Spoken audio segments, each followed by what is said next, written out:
Ladies and gentlemen, boys and girls, children of all ages, and all the sweet souls in between, I am going to rock a 3-minute block of ads here to get rid of any pre-roll ads for incoming viewers.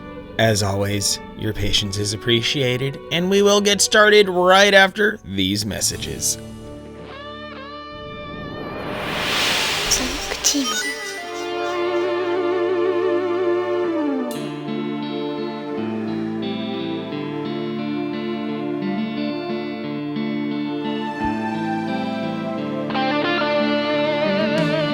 What can you do on the moon? You can't even breathe on the moon. Can't lie down in the dunes and hold your baby tight. You can't hug your baby on the moon.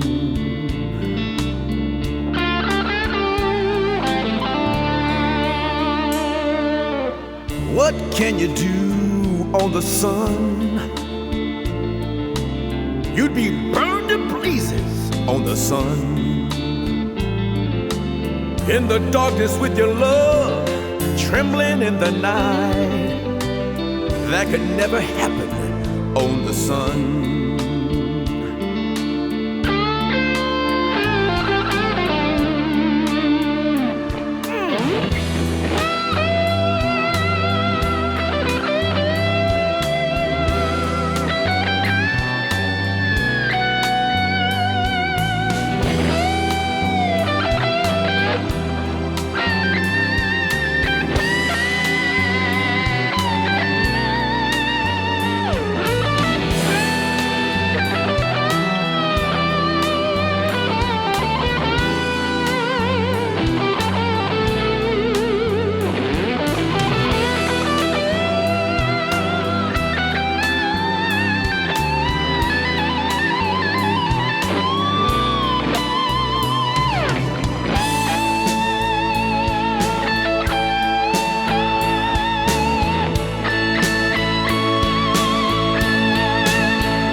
What can you do in this world? You can't even love in this world. You can't face the darkness, can't face the light. You can't even live in this world. You can't even breathe in this world. You can't even love in this world.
Well, I got a lot of game to play, and not a lot of time to play it. So I guess I'd better figure out how to get this stream started.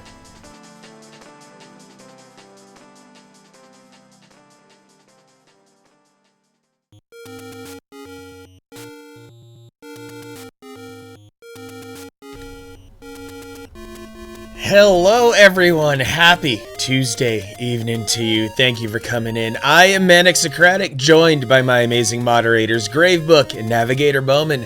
Gravebook can be found moderating many other streams with her mighty hand, and Navigator Bowman can be found streaming retro in his own special way. And together we hang out here and rock retro with the best of them. And tonight, we've got another presentation of Link's Awakening. I've been working the past couple days and in secret to shake off the rust, and hopefully I can pull off another good run tonight, and I'm happy to have you all along here. Yuga2 got in on the ground floor, Girl Tricks nipping on his heels, Mama Panda is present, Nerdy Minish is here, Small Keeb is here, we've got Jack Attack DX in the house. Lovely, lovely people in here. Oh man, hope everything is going well. We are going Nintendo Switch Link's Awakening, the faster of the two, if you can believe that, because they added more warp points and other quality of life features to make it very, very nice. And Mama Panda, I know you've done this to me before. It is Tuesday, I promise you. I pinky swear it's Tuesday. Whenever anyone asks me what day it is like that, I always start to doubt myself.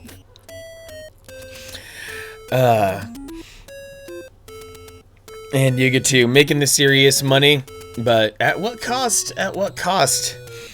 Yeah, this Link's Awakening remake, it was so freaking beautiful. I was in on the pre-order. I was there as soon as I was physically able to get my filthy mitts on a copy. I got the Dreamer Edition sitting across the room, came with a gorgeous little art book. I played it through in one sitting for my first time with it, and it was just so astoundingly good. The music, especially, they gave a callback to the original music during the end credits, and I am not exaggerating when I say it made me shed a tear. 20 hours of extra money for every holiday worked. I've definitely been there, Yuga2. When I was working in a couple call center type situations, we had that going on, and I was grateful for it, because I'm like, well, if they're gonna incentivize it like that, where any hour I work is time and a half, and then I get a few hours on top of that, then hey, it's all good. Last time Mama Panda looked, it was Sunday. Where did Monday go? I don't know. Were you reorganizing your room? Were you deep in some games? I know that there's always a good time hanging out in Rob and Alex's stream as they enjoy Lunar. Super, super huge mood. Yeah, Nerdy Minish, you got it. Oh my goodness. So, final stream of 2020, and I gotta say, it's been a wild year, especially for just in terms of the stream, it's been a wild year. I nailed down affiliate like in the fall, I think September of 2019, and it's been a slow and steady path to just meeting so many incredibly cool people. The way that certain people find the community and all just mesh so well together. I'm so happy to have y'all around. It's freaking wonderful. And I can't thank you all enough. I really can't, because sometimes I have a little bit of nervousness in my chest when I roll up here, when I press the start streaming button, when I put on the hat, when I turn on the lights, when I fire up the console, put on the headphones. I'm like, what is going to happen tonight? But you guys all make it okay, and that's freaking wonderful. Yuga2, you'd love to see a 3D remake of Link to the Past, not between world style, like Ocarina style. Don't see it happening. Yeah, it feels like Nintendo is content to leave A Link to the Past exactly as it is, and honestly, I'm okay with that. I don't feel like remaking it could add any more to it than it already gave to us. It's kind of perfect as it is, as a product of its time, but also still holding up as an incredibly advanced piece of what it was. Mama Panda, the only thing you remember about Monday is watching a few hours of Rob's stream. What happened to the rest of the day? Were there any good books? Did you take a few naps or anything like that? Like, I know Monday is kind of a blur because you just kind of want it to be over. Monday it's a formality and whatnot. And Jack Attack, you'll continue to bring up how much you'd love an Earthbound remake in the style of the Link's Awakening remake. You know what? That would actually be a wonderful graphical style to give to Earthbound. I could absolutely get behind that, Jack Attack. You're not wrong. Jack Attack is a huge Earthbound fan. Are you still playing it, Jack Attack? Or are you, or did you wrap it up? I know you had a few streams of Earthbound, but I can't recall if you managed to get to the end. I know it was in your rotation rather recently, though. You just want a Dark Zelda again. I hope Breath of the Wild 2 gives us exactly what we want. And oh, Jack Attack, you finished Earthbound again last night. Did Earthbound give you all of the emotions that you always feel every time you play it? Dubes and Hauer, hello party people, glad to have you around here, Dubes, YouTuber extraordinaire. You have little faith in Breath of the Wild 2. Well, to say the least, Breath of the Wild 2 is getting a good 4 or 5 years of development. Clearly, they have a lot of stuff in mind for it. So with all that creativity, I think some of the right things can happen. I really do. Make sure that all the relevant people are accounted for. Okay. You felt everything. Suck at showing it. Hey, you feel your feelings the way you want to, Jack. That is all. That's all good. You don't have to apologize for anything like that. I know that you are a man of great character, of a big heart. I've seen some of the things you post on Twitter. Just considering all the corners of what it means to be a streamer and what it means to put ourselves out there the way that we do. And it can take its toll sometimes. Yeah, you've definitely got your Breath of the Wild gripes out there. So we'll see if Breath of the Wild 2 wants to, what direction it wants to take. I know some things are not going to change, but I also feel like they've got a lot of reasons to change a few more things too. And maybe some parts of Hyrule Warriors will inspire it as well. And so I was mentioning gratitude towards the community, and I want to make sure that I make one last reminder to y'all that on the 31st, so 2 days from now, I am going to pull a list of active subscribers to my channel, and I'm going to draw one name of that list of subscribers, and that one name could win this very Nintendo Game & Watch. Pinky swear, promise. It will be fair, it will be random, and you do have the option of opting out if you want to. Thanks, Dupes and Hauer, for the surprise. Yeah. Can't wait for your sword to break in 5 hits and collecting hundreds of things for nothing. The it's those little nuggets, those little breadcrumbs all throughout Breath of the Wild that I think feel rewarding. Even though, yeah, there are 900 Korok seeds, you are not at all obligated to collect all of them. They went hard on the extra Korok seeds so that you could eventually expand all of your inventory slots. And when you have a bunch of inventory slots, well, by the time you have a ton of inventory slots, you have enough experience and familiarity with the game world that you already know where the badass weapons are, so you can keep yourself stocked up with all the best at all times. So if one breaks, then it's just the next man up, and then you just keep on questing and go back and get another badass weapon. It's pretty great. Yeah.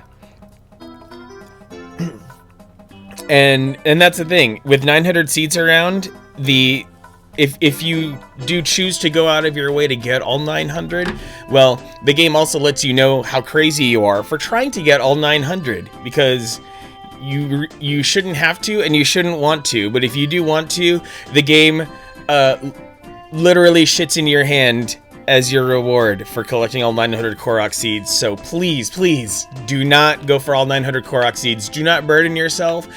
Just play the game naturally, and all the goodness will come to you. Will come to you through the progression of everything. It certainly, at least to me, feels intentional that way.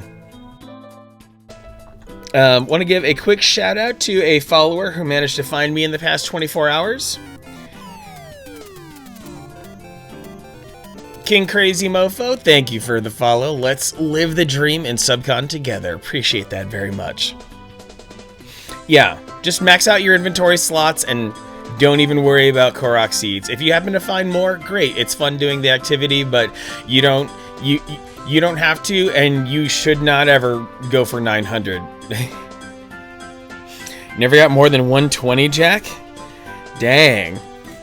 Well, everyone plays the game differently too, and that counts for something as well. Just like I am going to play Link's Awakening rather differently on my own right here. And you still need to do the Master Sword Trials and the Master Mode. What I will say, the Master Sword Trials, the first set are fun. The second set are a struggle, but you can make it. The third set is full of fuck that. It is meant to troll you. It is meant to push you to your absolute limit. Nintendo was being cruel and unusual in all of that stuff. Yes, go for all 900 Korok seeds, says Mama Panda. It's fun, I promise. You totally don't lose your sanity in the process. All depends on how much sanity and how much time you have. And AZ Collins has me on the telly during dinner. Yes, I have become the game. Thanks, AZ Collins. Hope you're doing well.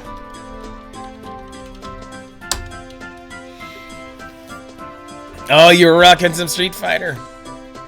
Yeah, Master Mode itself is cruel and unusual, especially about the first, I'd say 12 to 18 hours of Master Mode. It's terrible. The integral from 1 to infinity of 1 over x dx is ouch.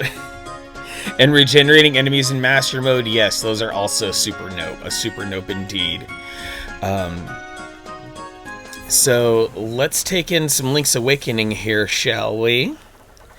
I'm debating on whether I want to take a break in the middle of this. I might just play straight through.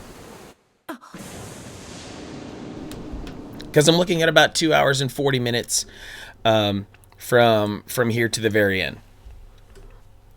Now, Dark Souls have enemies in their dungeons. Sip. Oh, snap. You get to with the shade. With the big shade here. Okay, so what I think I might also do, let me do this. Let me fire that up. Just for kicks. I'm gonna time myself, and we'll see where this goes. Hopefully Mother Nature doesn't intervene, but we'll see how this goes. So, in standard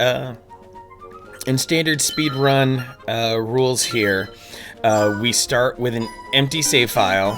The Mega Timbo! What's going on, Mega Timbo? Good to see you, dude. You are getting here just in time. I'm about to fire this thing up, Mega Timbo. Seen you quite a bit on Twitter. Hope you are well. Thanks for coming in here and well, seeing what I have going on. Welcome to Subcon, and I hope you get to live the retro dream in here with all the rest of us, Mega Timbo. So we're getting a new game going. I'm gonna play it normal. And time starts as soon as I enter my name and hit OK right here, which I will just be Link because well, you know what? It's my final stream, so screw this. It's only right.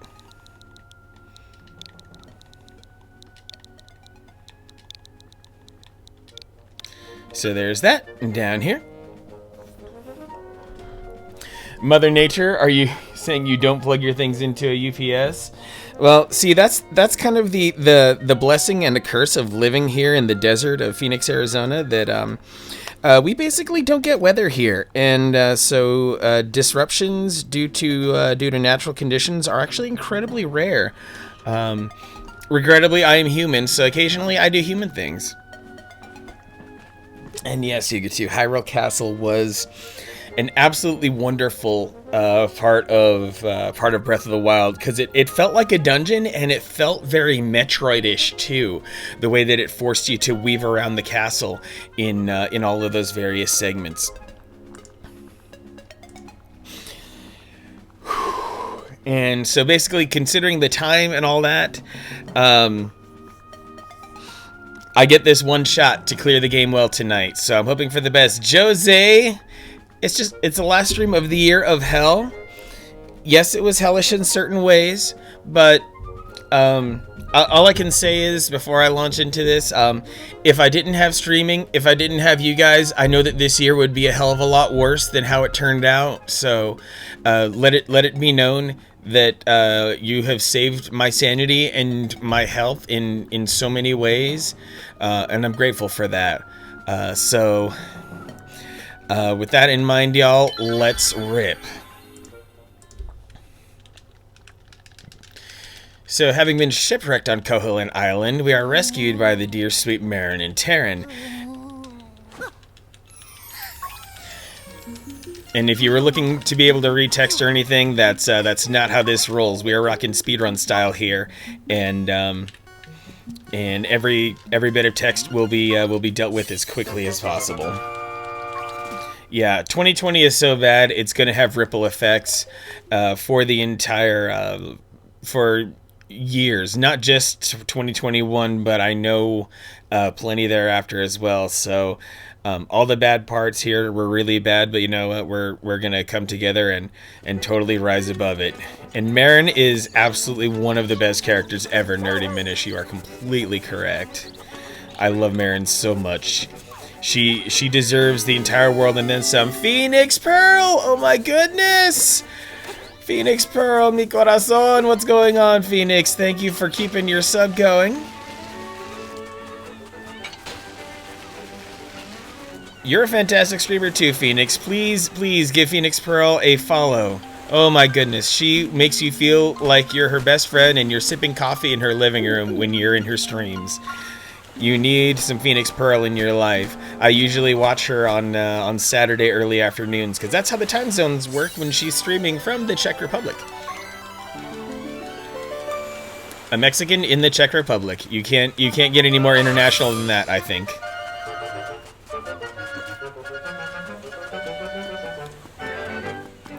Okay, so now that I have the sword, it is time to head to the mysterious woods and go pick ourselves a mushroom.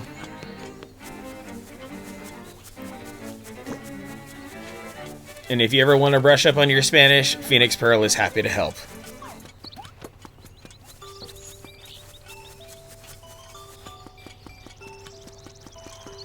Yeah, and Phoenix Pearl definitely will play quite a few games that you'll enjoy. She'll throw in retro every now and then, but she'll also rock some Dark Souls and stuff like that. The community really comes together well. ¿Por qué no los dos? Ever see a Mexican arm wrestle a Japanese dude in Hong Kong? That sounds wonderful. That sounds like the perfect thing to spectate while I'm drunk out of my mind. Oh my goodness, Grumpy Tomato coming in hot here, nice and hot here. Grumpy Tomato, what is going on? I have started the run and thus I cannot stop, so I apologize. I cannot and will not acknowledge my usual way, but Grumpy Tomato is a fine fellow, a retro PC gaming specialist, in fact, but he's been dabbling in the retro dark arts with his Raspberry Pi and recently some Donkey Kong Country. Bad Sissy 2, welcome Bad Sissy, love all you nice folks. And Small Keeb hitting us with a Factorial 2, oh my goodness. Mama Panda, sister's birthday's tomorrow and you don't have anything? Oh my goodness, you lost so much time, Mama Panda, oh my goodness. I'm so sorry, Mama Panda, if you don't have anything, well, do you have anything good in your kitchen shelves? Maybe you can bake something. Maybe you can cook something tasty. That's what I can think of there. I know you're talented in the kitchen as well as talented in decorating too. 11 bang.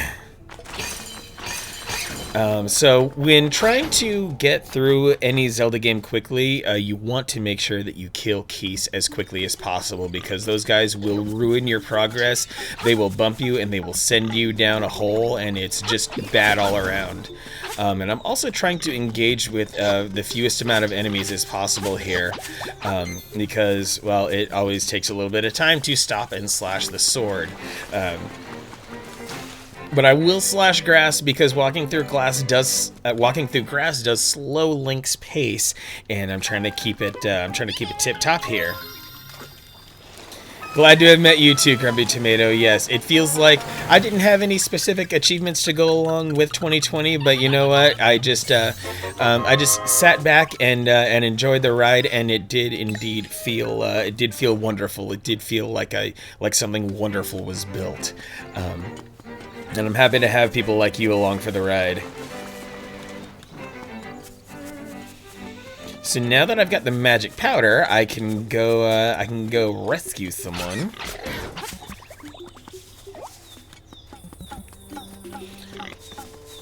And yes, this is very deliberate routing that I'm walking through to make sure that I can properly avoid enemies. The fewer enemies I can engage, the better. Look in your vanity, see what unopened makeup you have. She uses makeup more often than you. Ah.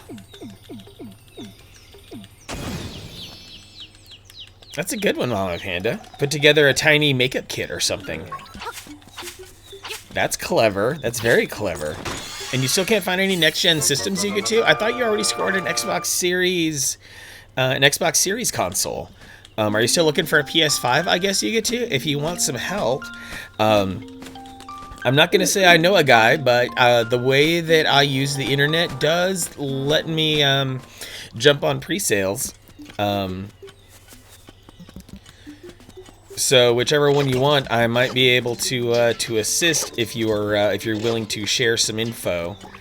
But we can work that out in the Discord DMs or something like that. So now that I have the Dungeon 1 key, I have to actually accomplish a couple more things on my way down to the first dungeon. What's going to be essential across this entire run is a couple of things. One, this game, much like many other Zelda games, has an elaborate trading sequence, and this trading sequence starts right here when I grab this Yoshi in the middle of this in the middle of the trendy game here, and this trendy game is a lot more vicious than the Game Boy original, because there are actually physics involved here. Stuff bounces and rolls around and can escape the claw, like what might happen to this Yoshi here. Yep, just like that. So I get to try a couple more times, and that's why I made sure to get that. Which is why I made sure to get that big rupee in that one cave. Then I'll get that purple rupee off on the right side to get a little bit more. And yeah, now finally this Yoshi hits. But back on the Game Boy version, you could there was a mechanically perfect. You could 100% reliably get all of the items in the trendy game, but naturally that's different nowadays. And when picking up a rupee, you actually want to always pick them up off center, and hopefully you get a little bit of rotisserie action there. Oh good, it's cradled perfectly. Glad to see that. I was actually a little bit scared that rupee was not going to drop the way that I wanted there. So 50 more rupees is going to help because I have to make sure my pocket's right. A lot of speedrunners like to take advantage of stealing from the main shop here in Mabe Village. I do not do that. I make sure to route money into my playthrough here. And because that's how this game, that's one of the ways that this game gates the progression to make sure that you've accomplished enough. Oh, you get to, you want to buy your PS5 in store? Got it. Where's Navigator at? You know, Navigator's living his life. I'm not sure where he is, but I know he's handling his business, and that's all that matters. Navigator's got his life to live. He's got a new lady in his life, too. The goodest dude, even in games. Ah, Kilgore. What's going on, Kilgore? Happy to see you tonight. Thank you so much for coming in. Thank you for all the love and the good energy you bring to the stream. If anyone wants to yammer about anime, I know Kilgore is exactly the lady you want to talk to. Alright, so now that I've accomplished what I've accomplished here, I've got the trading game kicked off, I've got my pockets right, it's now finally time to head on over to the first dungeon. Ooh, doing a super gun, Dubsenhauer. I'm excited. For those unaware, the super gun are really neat devices that help connect arcade circuit boards to many things. Not feeling yourself tonight, you get to. I think getting some good food in you, getting some wings, maybe some French fries too. Rikaku, what's happening, Rikaku? Well, hi there.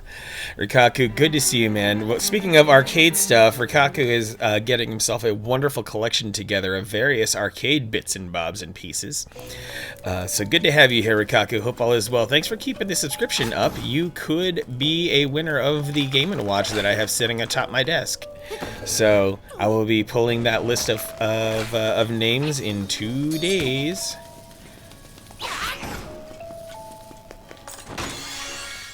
Yeah, work fatigue. Yeah, it's burned you out mentally. It's burnt you out physically. You get to. It's a lot to handle. You're a real trooper, man. Oh my gosh. Usually that mini Moldorm is not that terrible. Because, of course, you want him to be defeated as closely as possible to this chest so that you don't have to spend a lot of time walking around. But he kept escaping me, that jerk.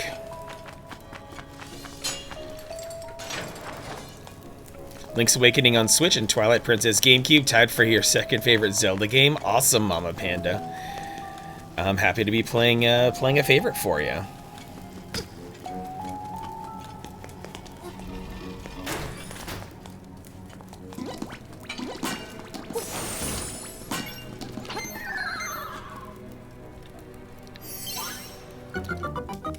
Yeah, I absolutely loved Link's Awakening on the Game Boy. Was my first real entrance to Zelda. It was the first Zelda game I ever owned, and then some of the love started accumulating from there.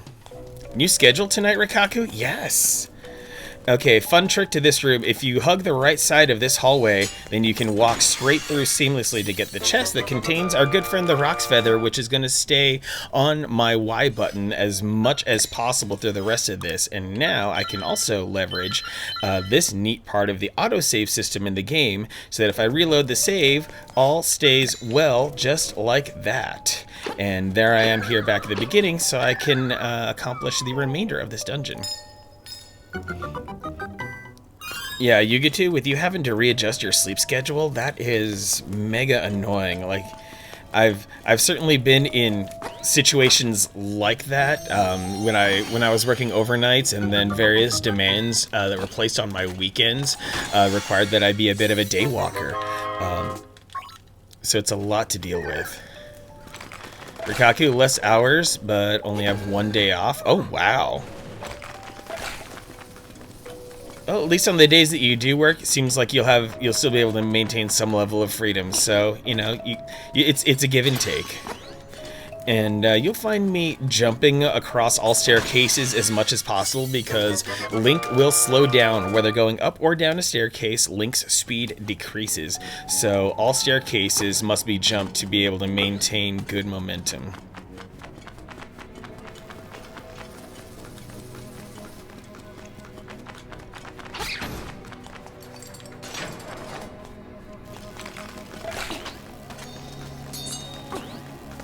And I'm keeping a charged sword here because I want to make sure I corner this boss. Hopefully I get some good boss behavior. Nope, the bosses are not in my favor here. This guy is completely wasting my time, but that's okay. Got him healed up here, so come on, little fairy. Let's go up a couple to Moldorm, and I'm going to bait that corner guy, that top left corner one, so that I can more quickly get to the door. And now it's Moldorm time. Yes, he does look like a hamburger for some reason, with onion eyes. With lettuce on the bottom, but he is in fact a giant worm. 2 charged sword attacks will take him down, and there's 10 seconds that are required between sword attacks where he's invulnerable, and I can just only hope that his random thrashing around is favorable to me.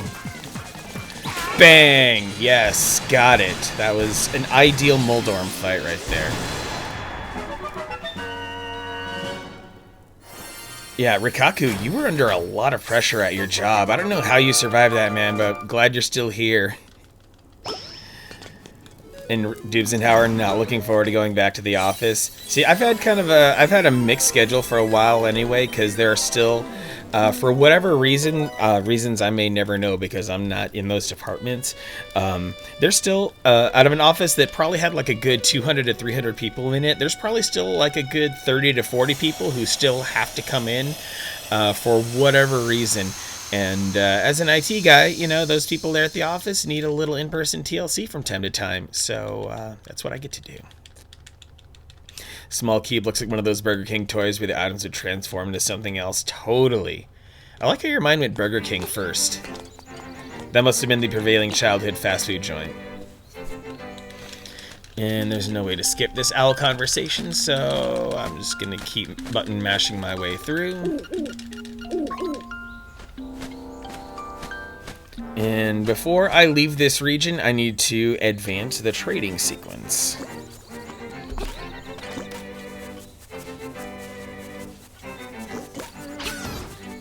Mama Panda, you do not like the look of your Animal Crossing island anymore.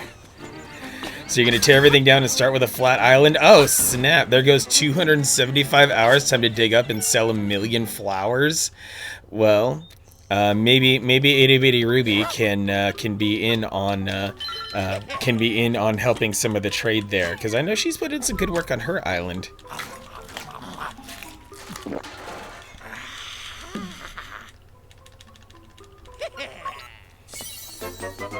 Oh, Small Cube. Small Cube, that was your fast food situation. Got it.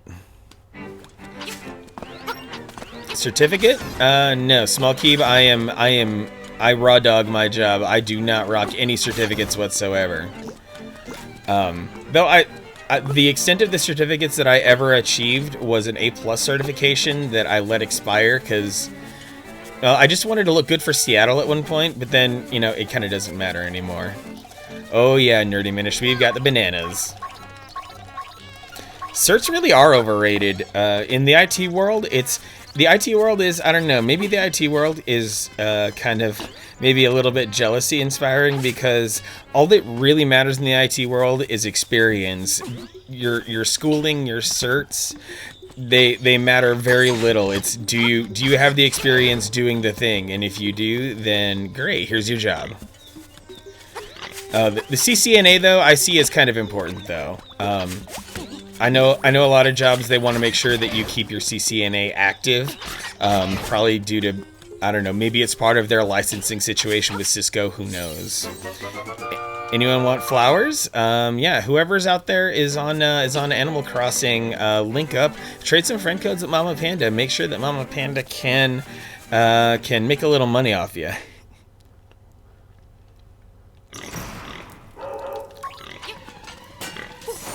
Losing your 5-star rating? No! And 1. Oh no, I'm gonna make sure I get those rupees. Alright, this big moblin here, this dude is a huge pain because they gave him AI.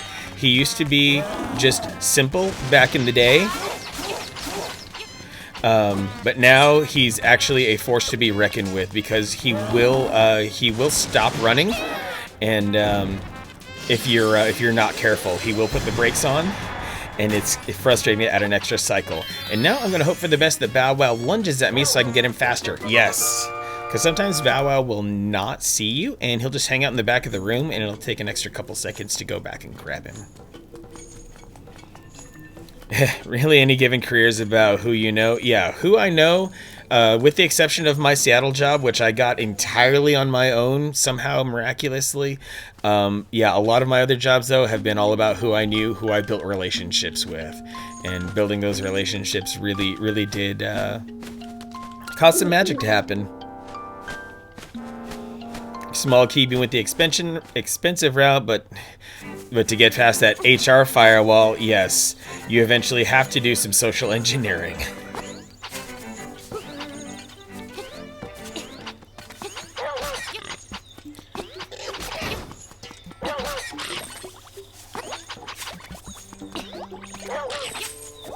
Ooh, some good moves there.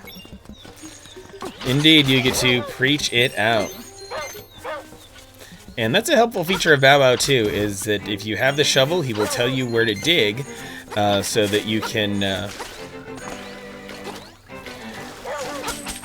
Come on, eat it. There we go. Yeah, he will tell you where to dig because, well, he's technically a dog, and he will tell you where secret seashells are hiding. But I will not be collecting any secret seashells. Oh my God, Bow Wow, eat it already. Jeez. And there's another 50 rupees to help line my pockets further. And water also slows me down, which is why I'm jumping through it. Woof. Okay. Alright, welcome to Dungeon 2, which is actually very nice and linear. It's not as intimidating as it looks.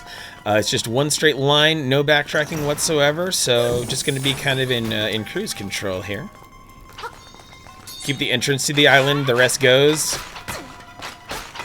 Sounds like you have grand plans, and that's still another testament to your life, Mama Panda. You're all about designing and creating a beautiful, comfy living space. And we got O'Doty in the house. What's going on, Mr. Doty? Hope all is well.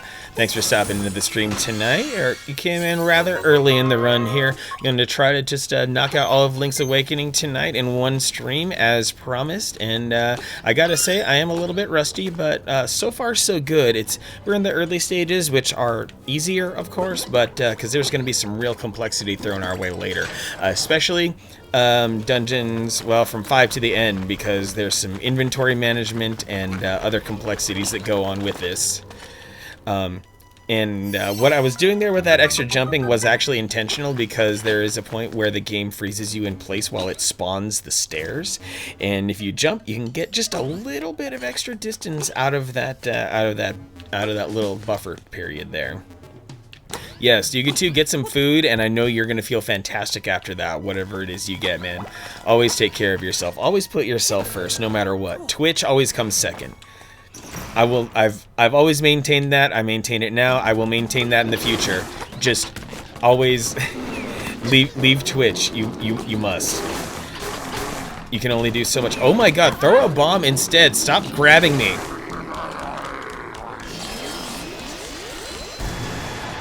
Jeez, the Hinoxes in this game, that's like the one and that's the weirdest thing. I'm going to be encountering 3 Hinoxes throughout this run, and the first one, for whatever reason, is the most annoying of them.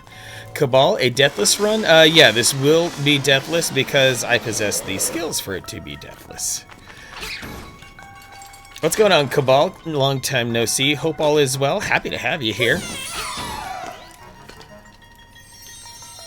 Mentioning arcades earlier, yes, Rikaku. We were talking, Dubes and Howard mentioned Super Guns, and then you have your collection of arcade banners, so, yeah, it's a pretty groovy situation. That samurai sword handle that you have is probably one of the sweetest things. I forget what game that's from, but yeah, you got a pretty neat, mini arcade collection. It's very arcade-like, but without any, without very many arcade machines, but I think you have Street Fighter, right? If I'm not mistaken. You have the Street Fighter arcade 1-up. Ooh, Dirty Pixel Art Gravebook. Yes, I highly endorse this. Whoever you were sending it to, just yes, all around yes.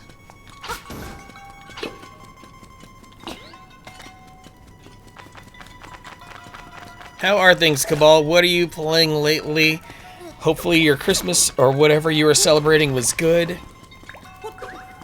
Now, this room drove a lot of people nuts back in the day because it is reliant upon defeating the enemies in a specific order, and there is a hint in this dungeon that actually tells you what order to go into. However, that means you also have to know exactly what the names are in Zelda jargon, because the hint tells you first defeat the imprisoned Pols Voice, last Stalfos. And well, the imprisoned part is supposed to give you a clue, but not always. So you might drive yourself a little bit crazy trying to deal with everything. So that, and last one, Bunny. There we go. Just Grumpy, trying to convince him it'd be his new emote, but he doesn't want to get banned. Aw, come on, live a little, Grumpy. You know you want a giant throbbing veiny tomato emote, or whatever else it was that Gravebook sent your way. Cabal, you modded RimWorld and Christmas, but had to skip it, wasn't feeling 100%, didn't want to get the family sick. Oh, yeah. Like, part of the absolute worst feelings in the world is getting family sick. Pop them veins. Okay, now this boss is obnoxious because he forces a few cycles on you, and you have to wait him out. And yeah, this is Genie. I know he looks terrifying, so I'm sorry for those of you who have some clown issues. So the first phase of him is breaking his bottle, because he just taunts you because he says you cannot hurt me as long as I have my bottle. And so first he has to throw 8 of these fireballs at you, and then you stun him this way, and then you shatter his bottle a little bit. And then you have to do this 3 times, and then it's then goes on to the second phase where he starts spinning around and doing dumb stuff.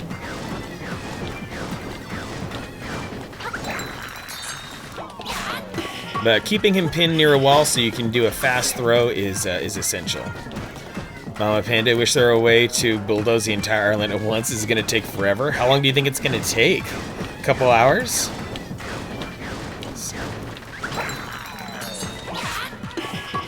Ooh, I can actually hit him much earlier. Okay, so now he's going to spin around me a little bit, and I have to watch for the version of the Genie that spins wider, the one who takes the larger of the 2 arcs. I know it's kind of hard to see, but it's how he rolls, and that's how you can kill him in 2 cycles. Yes, exercise, Grumpy Tomato. Make that booty big and juicy. Rikaku got most of the pieces for the mod. PC for main will be in tomorrow. Just need the light box for the marquee, plexiglass for control panel. Good to go. Oh, heck yeah. That's going to be a rockin' arcade, Rikaku. Alright, so that's 2 dungeons down in less than half an hour, which is, you know, not too shabby. But this is eventually going to turn into about a 2 hour and 35-minute run.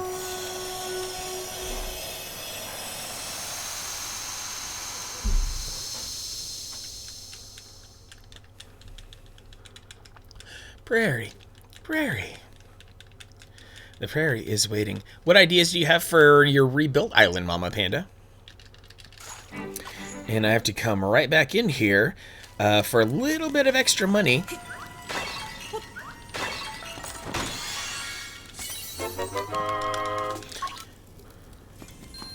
50 rupees, wonderful. Yep, every single rupee goes a long way here. And now I am currently on my way to opening up the most important warp portal in the entire game. And it's hiding over here under a rock. Moving all the flowers, items placed, farming turnips for money to move the buildings, then removing all the terraforming. Could be 5 hours. Whoa. That's a lot. Okay, so Link's Awakening does not have the standard fairy mechanic that you're used to in other Zelda games. You get Crazy Tracy's potion, and Crazy Tracy's potion basically behaves as having a single fairy. And I have yet to figure out what the game uses to determine the price of Crazy Tracy's potion. It was 28 rupees right there, but very often I get hit with a charge for 42. So I have no idea what happened there. And I'm going to come in here, get a little bit more money, because I have to get a shovel.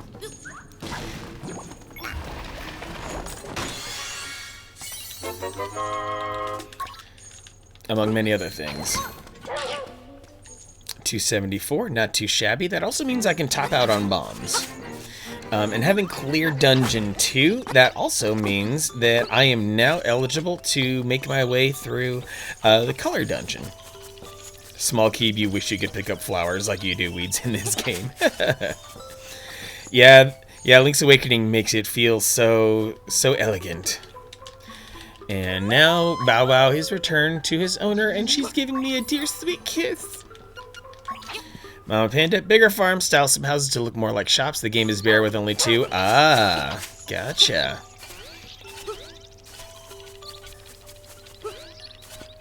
Oh, in Animal Crossing, Small Keeb, got it. How many other Animal Crossing players do we have out there? Out yourselves, come on, don't be shy.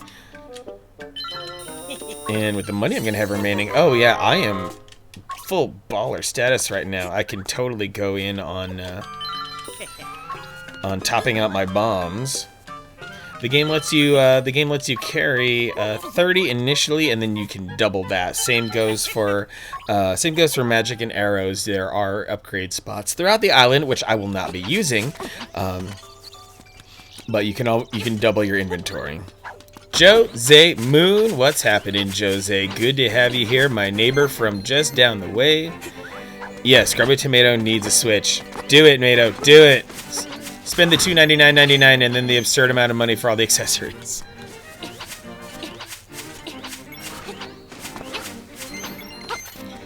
Okay.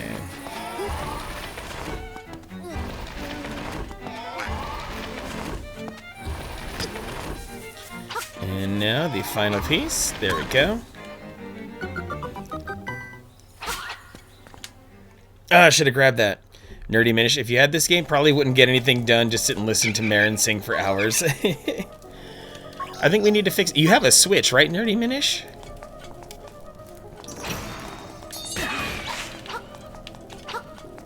Come on. There we go. Okay, so this here is the Keller Dungeon, and once upon a time, this Keller Dungeon, they actually intentionally made it in a way so that it required a Game Boy Color for you to successfully get through it. Yes, this dungeon is optional. However, the fact that it gives me an upgrade that increases my attack power makes it incredibly useful, and makes me want to be in here as quickly as possible.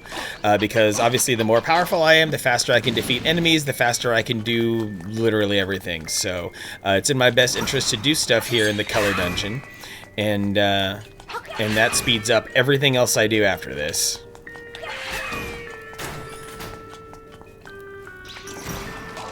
Oh, Nerdy Minish, no Switch yet? We gotta figure out a way to get you a Switch, Nerdy Minish, because, yeah, by having a Switch and Switch Online and stuff, it's a really fine machine to be a Zelda fan. But if you have a Wii U, right now I think the Wii U is still the best machine for Zelda because you can do so much with it.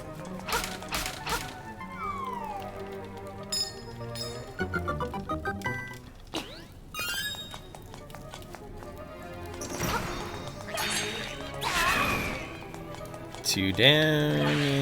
There we go. Alright, now this is one of the 3 bosses in this dungeon.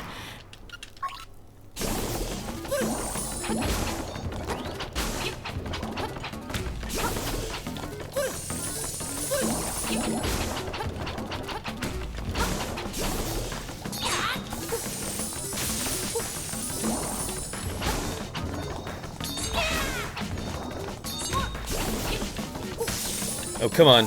No! Ugh.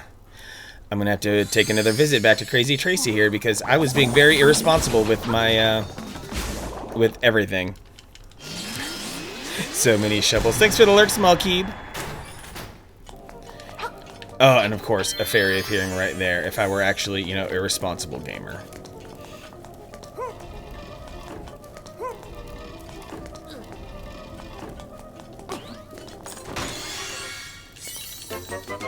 Aram Girl, you still never beat this? Well, if you still never beat this, then let me be your guide tonight. What is happening, Aram Girl? Oh my goodness, hope you're doing well.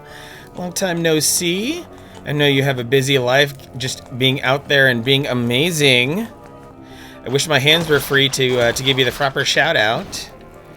But I am currently engaged in some Zelda lovin' right here. And here's time for the next mid-boss, and this one might actually wreck my run.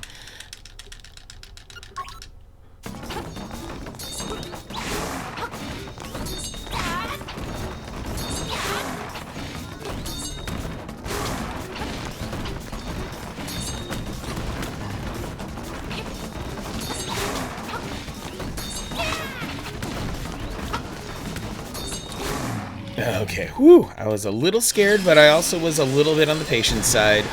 This boss can do big damage in very little time if I'm not careful.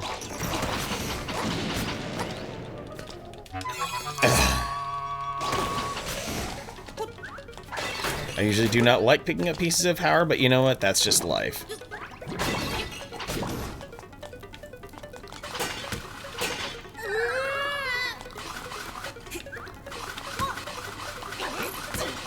Oh my god, Becky.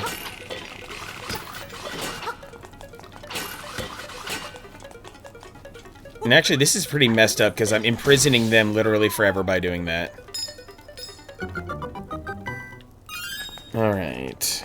Let me see if I can... Now, since I've become so damaged, I need to see if I can scrape together a couple hearts.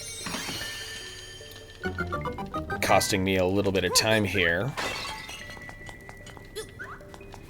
But I know sometimes within these pots are some hearts. Guess not. Alright, so I'm just going to have to live with this the best I can here. And I know this puzzle looks daunting, but it only requires 4 hits. And I know there's a fairy hiding inside one of these, and I think it's up here. Jose. There it is. There's the fairy. Prepares me for the final boss.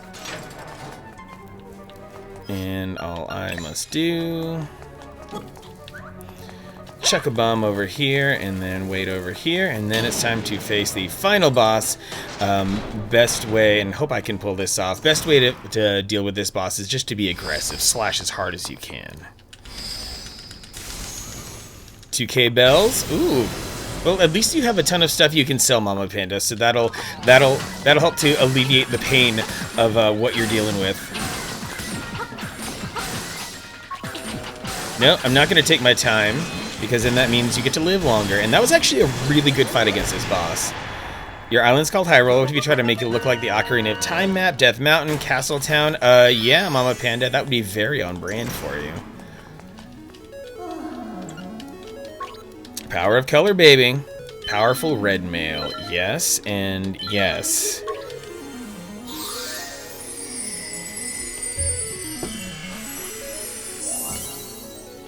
Red mail, my body is full of energy. My body is ready like Reggie. Because I have a good amount of money right now, I am going to, and since I'm close to her, I'm just going to head on over to Crazy Tracy's house right now and re-up on that treatment. I've got a few extra rupees to spare. That was refreshing. Oh, dude, Yukitu, you're back fast. Where'd you go?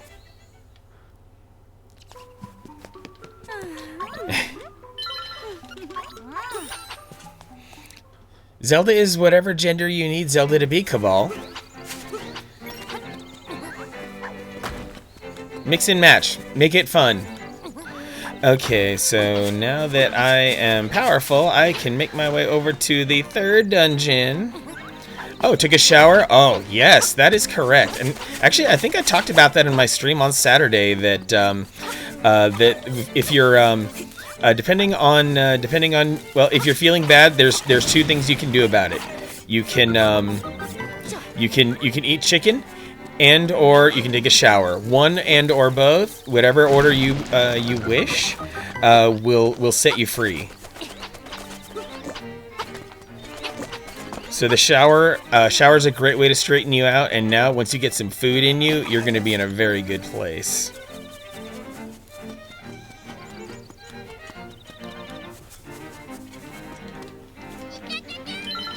Monkey banana, monkey banana. Actually, I had time to take a drink. Get those wings, my dude. Get those wings. Wing up. So back in the original Game Boy version, the stick that these monkeys are about to give me was sitting in the middle of the bridge. So if I wanted to, I could walk away and just leave the stick there, and maybe it would disappear. But now the game forces the stick upon you. Jose, have not been able to enjoy wings lately. Seems to get the meat sweats? Dude, that is rough. What about for other proteins? May the wings of dead chickens lift my spirits. Let me see if I can get a swag bounce here off of this. Yes! Got the swag bounce. Can't nobody break my stride. Can't nobody hold me down.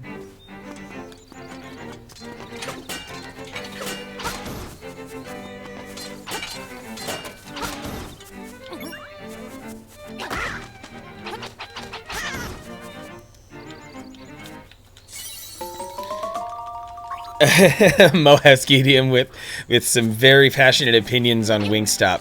Honestly, Wingstop wings, as long as I don't eat too many of them, I'm fine.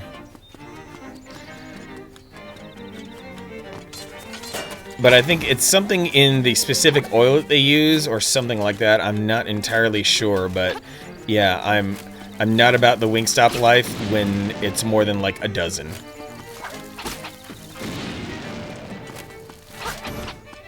And now, since I'm powered up, it's only 3 hits to knock that dude down, so... Good choices. Good choice, Manic. Good choice. And I do not need to engage there. Alright. 2 golden leaves down, 3 more to go. The rest are inside Kennelet Castle here. Happy to help you with the earworm, Panic Sloth. I'm happy to ruin your brain. Yeah, Wingstop is okay, just too pricey. Yeah, Wingstop is damn near Buffalo Wild Wings prices for not Buffalo Wild Wings quality. Wait, Wingstop discontinued teriyaki? Maybe they discontinued it in favor of that Hawaiian sauce they have. That's all I can think of.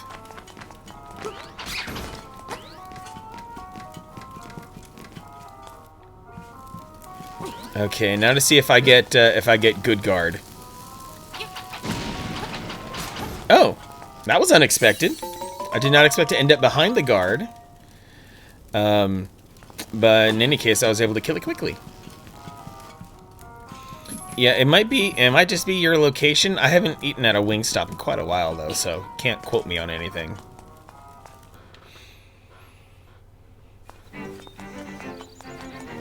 And now for the final leaf. I think I can get a heart out of one of these. Oh, more bombs. Great. I kind of don't need those. Nope. Okay. Cabal, I remember getting wings from bars as a kid on Dollar Draft Nights, 25-cent wings. Oh, those were the days. Back in well, even just as early as like 10 years ago in my 20s, I was easily able to get wings for 50 cents, 25 cents, and whatnot. Mama Panda, you're excited to play the game again? Yes, you've got a brand new vision, so you can totally go get it.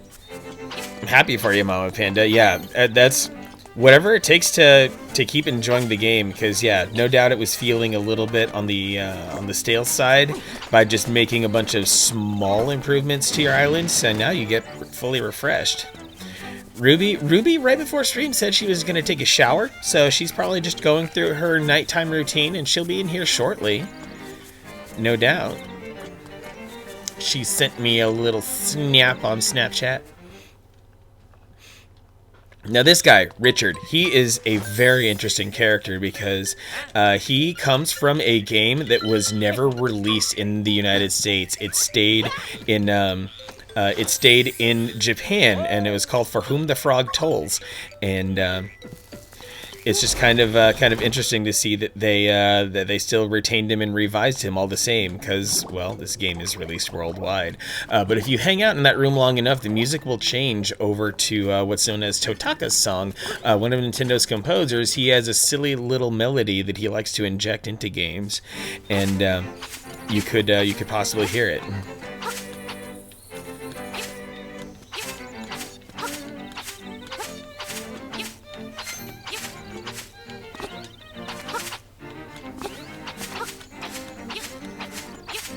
And yes, this route is intentional because you do get blocked off in certain points. So now a little shovel action right here. Yep. And they definitely redesigned this little alcove here as well, because this boulder that you can lift was not there in the Game Boy original. So you get a nice quick path to being able to drop your key here. Don't have teriyaki, you get to got it. Back when Native's quality wasn't trash and they had barbecue beef ribs too. Oh, barbecue beef ribs. That is beastly. Yeah, Jose, if you've not been to, I'm sure you have, Texas Barbecue House. It's hiding over on 24th Street in Rozier. They do rock beef ribs. It's just they are open very limited hours. The cold weathers in your area have begun, Panic Sloth. What kind of cold weather? Like icing over at night? The assist trophy, Rikaku. Yeah, boy can turn into a frog in a steak. It might be, as long as that character is named Richard, then yes. I do have half a mind to play a translated version of that game at some point. Yes, draw it out, Mama Panda. I'm excited for you too. Jose, you've not been to Texas Barbecue House? Oh man, the entire family absolutely deserves to get some of that. Like, if you've ever been to Rudy's for barbecue, imagine if Rudy's was better, and that's what goes down at Texas Barbecue House.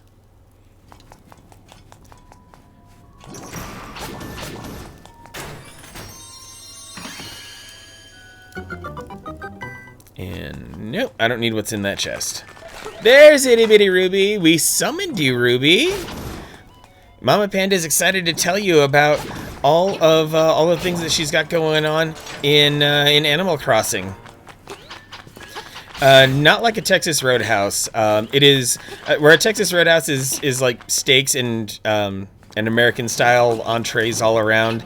Rudy's and Texas Barbecue House are literally just all about the barbecue. Like, you order your barbecue and they serve it to you on deli paper in a basket that's normally meant to hold like bottles of soda. Itty Bitty Ruby so far behind. Hey, you were taking care of yourself. You were having shower time. Don't even sweat it. Nope. Alright, so this mid-boss here is quite a departure from his form back in the original Game Boy version, because these Dodongos here now have some brand new behaviors that benefit them greatly. Namely that they have invincibility frames now, and oh, you're gonna eat that bomb. I'm gonna make you eat that bomb. There we go. And after they get hit by a bomb, they make 3 movements after that in which they will not eat a bomb. And so you have to wait it out, and you have to make sure that you're keeping track of both of them for your opportunity to be able to force feed them a bomb.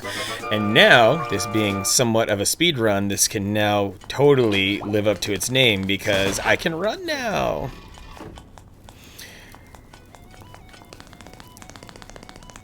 Yeah, Ruby, Mama Panda is going full on demolition on her island and getting some big Zelda style action going on there from Ocarina of Time.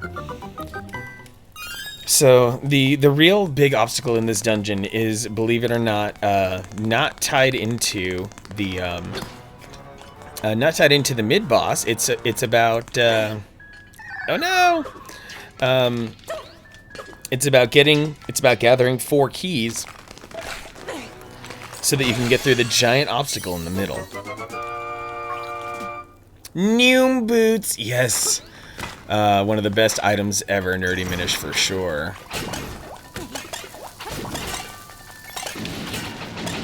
And then I can yeet myself into walls.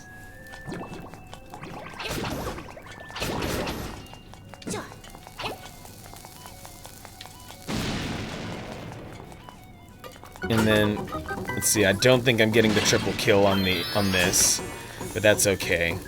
Fast enough. Kenny Rogers in your head all day? Hey, there's nothing wrong with that. You gotta know when to hold those Kenny Rogers songs.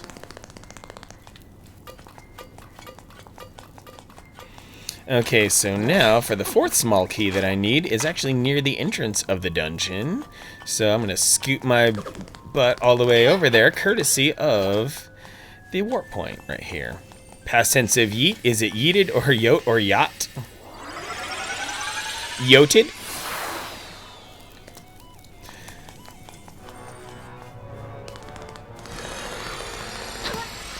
Better to bonk the wall than to fall in the pit, I say.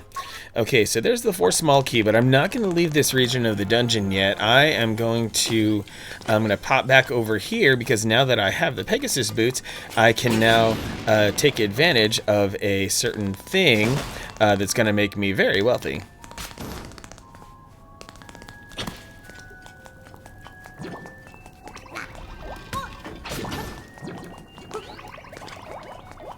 So I'm gonna line this up correctly, face away, charge the sword, come back in the middle so they activate at the same time, and there we go. So there's 300 rupees right here in this chest, which goes a long way towards my next major purchase, which is going to be the bow and arrow, which will drain me of all my money. So it's all a matter of being very... Come on, Portal, do it. Debating restaurant or picking something up. I think you get to. It's already late enough that the restaurant is kind of an iffy option, but many kitchens are still open, so maybe you've got like another 20-minute window before kitchens start closing. So take it home, stay comfy. Neens is going to be up in a couple hours too, so just get your good. Actually, no, Neens doesn't stream on Tuesdays. Never mind, you get to. Maybe you do have the time for dining in that case.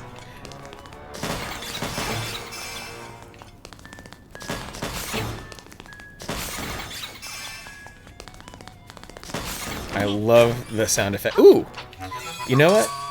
Yes, a piece of power on top of what I got going on here is actually perfect. Because one thing that more skilled speedrunners have is a sense of control over the counter that's within the game, and the counter is. There's a hidden internal counter that ticks every time you defeat an enemy, and that counter determines when something like a piece of power or a guardian acorn will appear. And I apparently got that first part right. And so this fight is going to be faster than I thought it would be. Oh no, he's shoved up again over there, so I have to lure him back this way.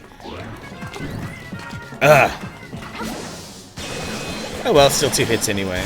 Now, 1 minute through the door, Midna knocks over your water, spilling it all over the counter and floor, soaked up with towels and wrung them out on her, and she liked it. Midna is the weirdest cat. But it is good in a way to hear that she's getting more comfortable with water. She knocked down all your tea boxes. Oh, she loves getting up in the cabinets. Tuesday, might be watching a movie. Movie night with Neens.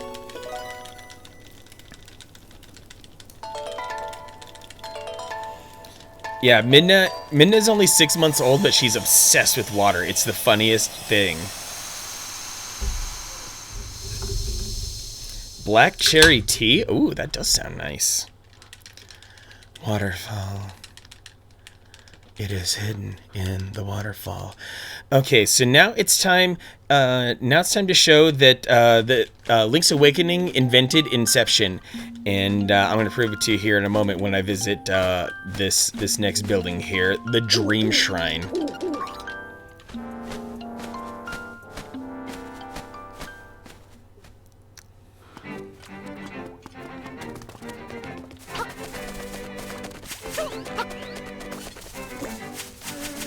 Oh, it is of great importance that I activate that warp portal, and what I can also do is, now that I have the Pegasus boots, let me go run in here and get a little bit more money. Oh, come on. One thing that you'll find me doing a lot is if I'm running, I'm slashing my sword and or jumping, because that cancels out the momentum and prevents me from bonking. And I did not need to blow that open, in fact, because there's a piece of heart over there, and I'm not picking up any pieces of heart. This is what I'm going for. Midna is a panther. Midna's our sweet little house panther. I think I've even posted pictures of Midna in the animals channel in my Discord.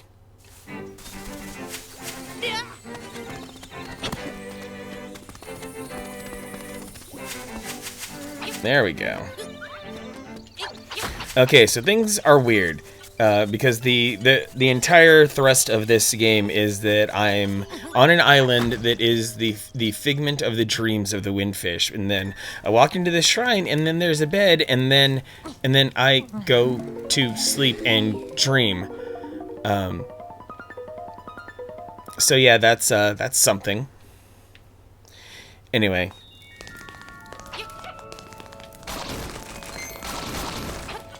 And sometimes a guardian acorn appears here, and it slows me down. Dang it! Dang it!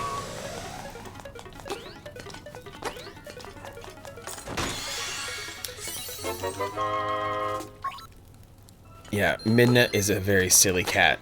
I personally have played fetch with Midna as well, and it's hilarious every time.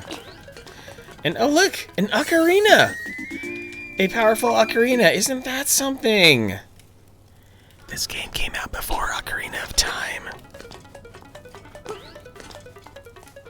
Nerdy Minish, you have a Midna who's a calico. Excellent.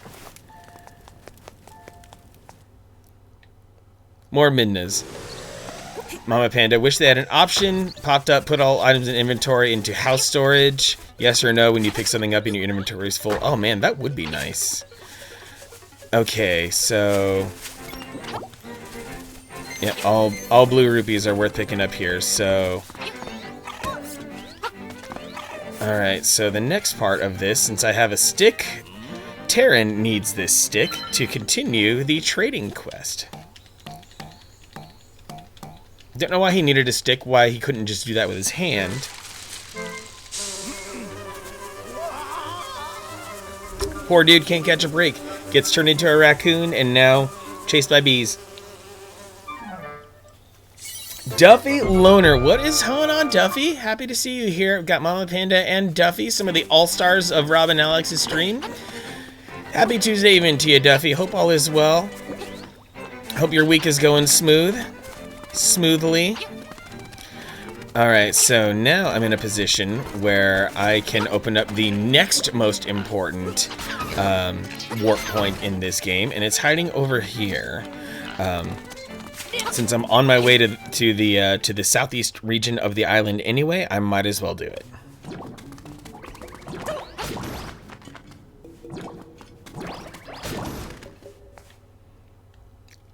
Yes, all stars.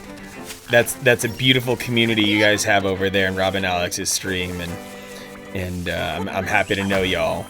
All right, so opening that up is about to make this next phase a lot faster.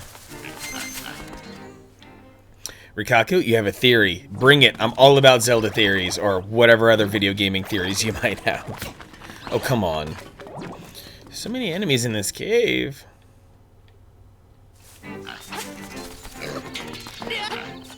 As far as I'm concerned, all of Rob and Alex's regulars are all-stars in my heart.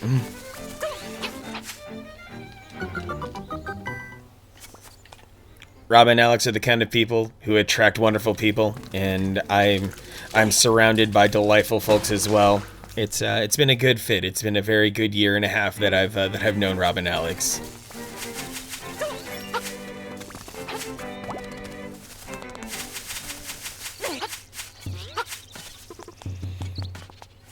Okay, so this honeycomb is actually something that this bear is seeking.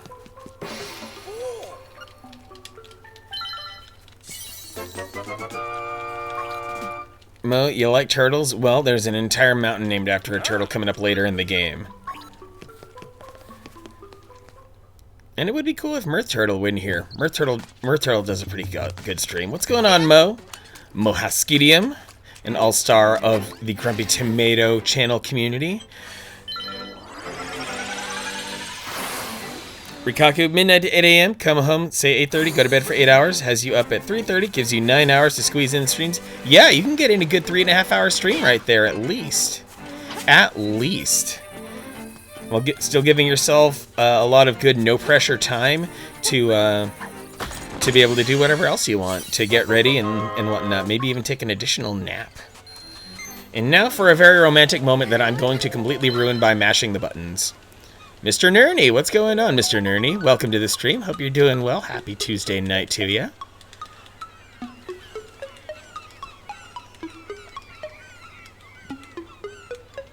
And I'm going to pretend to listen while Marin tells us all about her deepest hopes and dreams, in which she also explains that because Koholint Island is such an isolated culture, that they have that they don't know of anything that's beyond the sea. So she believes that there are things beyond the sea, and she wants to be able to transform into a seagull so that she can go sing to whoever and whatever is beyond the ocean. Yeah, I'm listening. Oh, this is one of my favorite ship's nerdy minutes. Museum is the Temple of Time. Oh, that's gonna be perfect, Mama Panda. That's gonna look so gorgeous. See if there's a way to put a good Triforce on the floor or something like that. And check this out. Marin has no one would ever have expected this of Marin, but she's got hops. She's got some very, very athletic footwork. Look at that. Look at that. Leaped like a pro. Next stream has to be the mod build. Oh, please do, Rikaku. Scrub Lords aside, yes.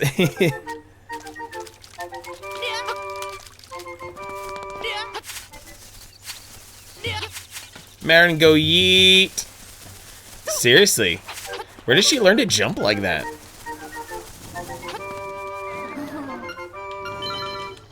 I still need to play this one, Duffy. It's a very rewarding game. I'm playing, basically an abbreviated iteration of this game. But if you explore it on your own terms, in your own way, there's some incredibly clever things that happen in this game. And it'll be kind of hard to believe that this all happened on a Game Boy, on the original Game Boy.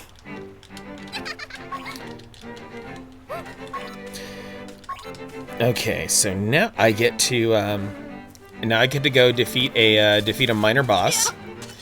So that I can get the key to the 4th dungeon. And I'm going to play this a little bit safe to make sure that I don't fall in that hole in the middle.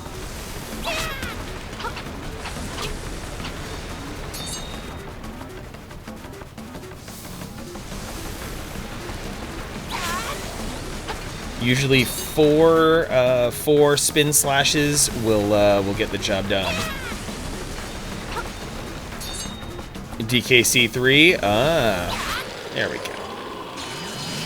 Brain food, probably won't sleep tonight. Yeah, Mama Panda, getting things handled for your sister's birthday is going to be, and making it look nice and presentable, because I know you have such a great attention to detail, and you want things to be polished, and you want it to look like you didn't forget about the birthday.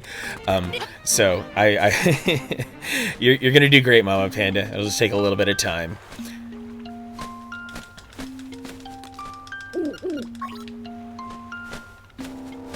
So now I get to zip my butt north here to be able to unlock the 4th dungeon. And while I'm here, the part that I get to slow down and appreciate.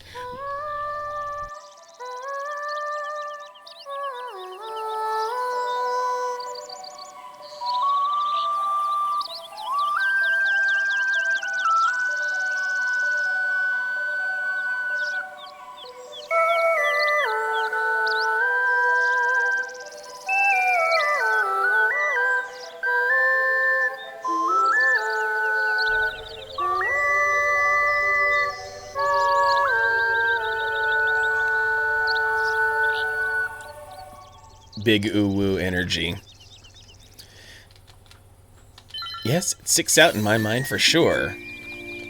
Ballad of the Windfish? Learned. I'm glad you're liking it, Itty Bitty Ruby. I'm sure this game will grow on you as well.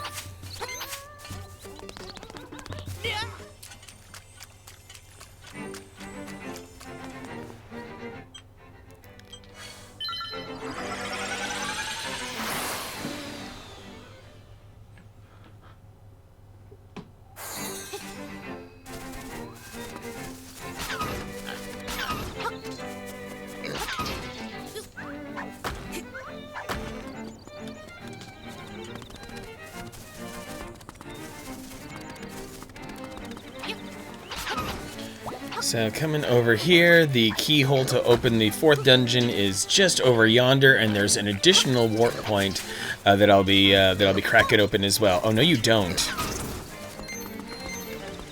Right here. Somehow, some locksmith rigged that key to a pump?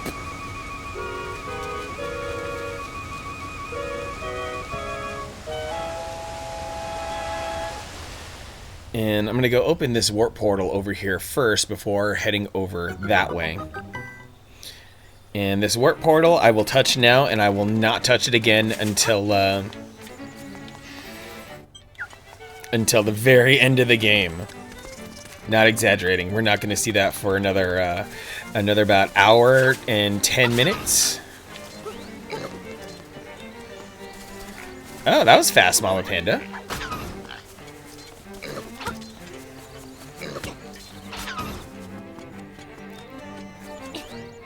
Okay, and this is the first of at least 3 climbs through this region. A little bit tedious, but it's what I gotta do.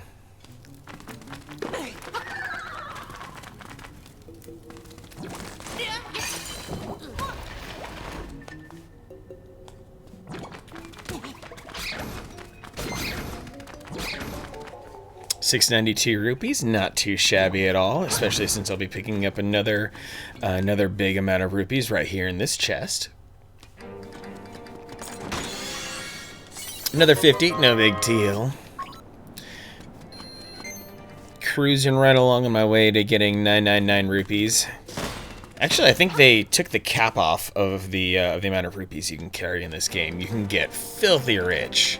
And there's Papal, who was standing next to Mama earlier on in the game when I traded the Yoshi doll. I almost skipped past that doorway. Shame on me. Made a cheese and cracker plate to have with your wine. Just drank the wine and forgot to eat it. Hey, priorities, Mama Panda. Or maybe that kind of goes along with the where did time go thing. Did you have wine yesterday too? And what kind of wine are you drinking? This is a pro wine stream. Here comes a hibiscus. What's up, Yigatu?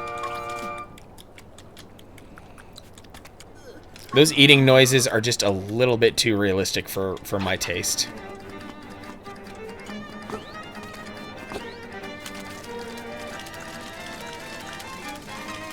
Shaking off your bed sheets. Uh-oh, did you find something scary? Hibiscus are wonderful. I had a hibiscus plant out in front of my house, and regrettably, because of how freakishly hot it was this summer, like more so than usual, it did not survive the summer. Yugatu fighting hard for wings. Oh, you did have wine yesterday. A red named 19 Crimes. That is a cool name for wine. That makes some Jamaica with a hibiscus. Of course, Jose. Always got to take the Mexican option.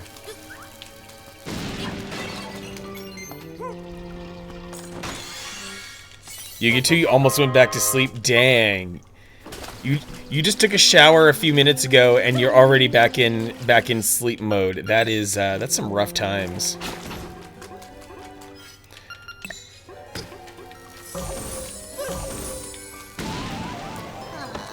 I killed myself again? Well, at least I'll be close to Crazy Tracy here. Ugh. Keep forgetting how damaging bombs can be.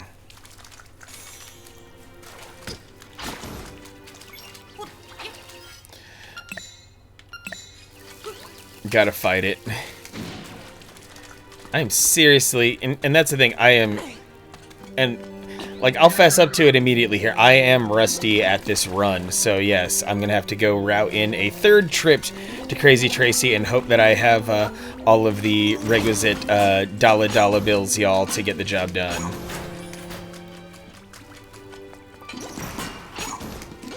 And come to me, yes. I should be fine for now. Should. I just have to not play recklessly because I'm still playing as if I know what I'm doing.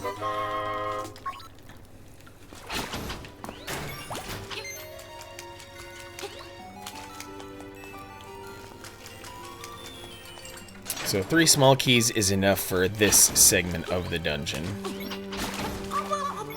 Cutest drowning sound ever, am I right?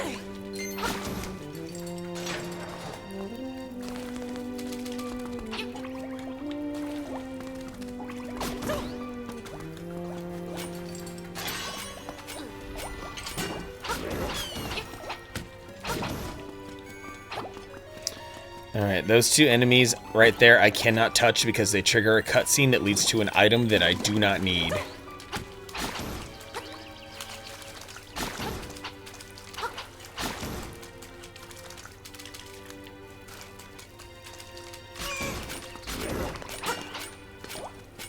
Small leggy go blub blub. Yes, those striders and all that. And the progression of this dungeon is so freaking strange. It really is.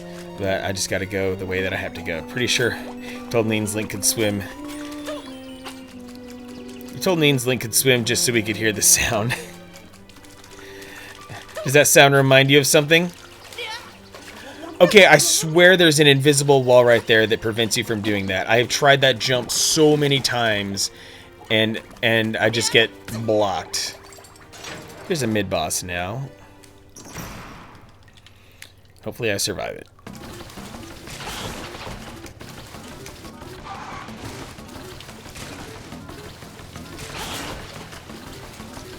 And I think this boss thrives on not... He doesn't have hit points per se, but just a certain quantity of times that you have to hit him. So I'm just not going to try to not be fancy here and do my best with him. There we go. That was actually a pretty solid fight. What's happening at Wingstop, you get to?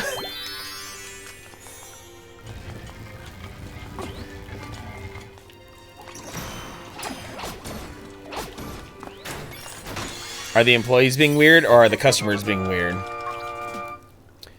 Dude doesn't even know his order sizes. Uh-oh, he must be new and seasonal. Alright, so let's dip back to the beginning of the dungeon. So now, here comes another musical number. Get ready to dance, y'all. Oh, he sounded... Dang.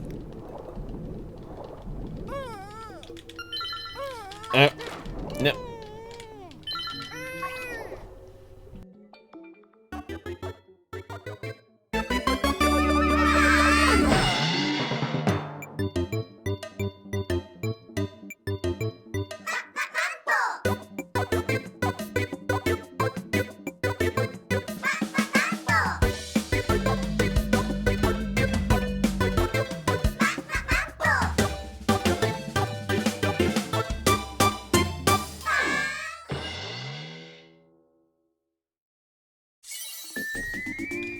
Second song here, which now is excessively powerful because it lets me warp anywhere.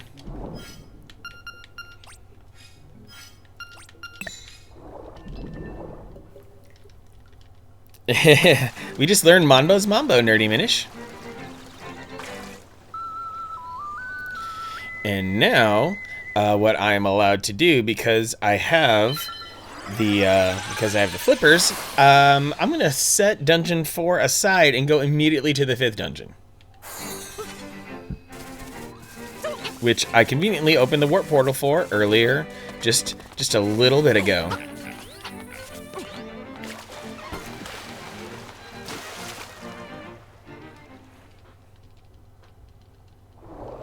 Small keep, the small, medium, and large thing. You know, you're not wrong about that. But Wingstop, I'd say it's similar. It is still easier to grasp, easy enough to grasp, because when you're dealing with Wingstop, you're dealing with wings in quantities of 5. Sometimes they are in combos, and sometimes they are not. Rikaku, peacing out. Hey, thanks for hanging out tonight. Glad to hear you and your arcade situation are coming along quite nicely. What brand of crackers do you have there, Mama Panda? Are they special Canada-only crackers, or are they something else?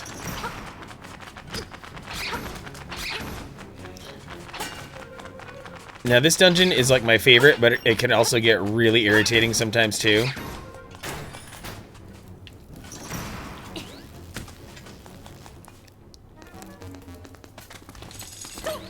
Oh no! I biffed that jump. 5 with, I thought 6 was standard sizes. Yeah, they managed to change things up a little bit.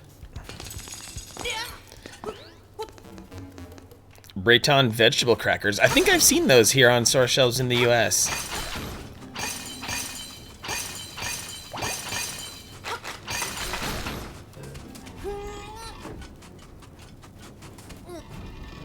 Gotta come here to retrieve a small key. Not small key, but a small key. So grabbing that, now saving, perfect. And now I can take that small key back to the beginning part because backtracking through that whole area stinks. Breton available here. Buy for the holidays at the Russian market. Oh, good to know.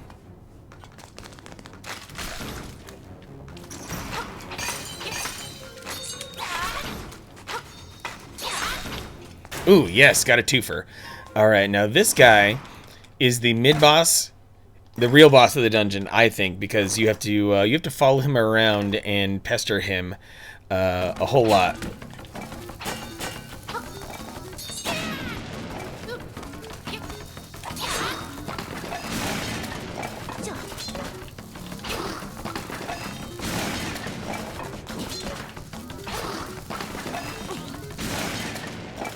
He didn't like that one bit. I can't beat you. I'm out of here.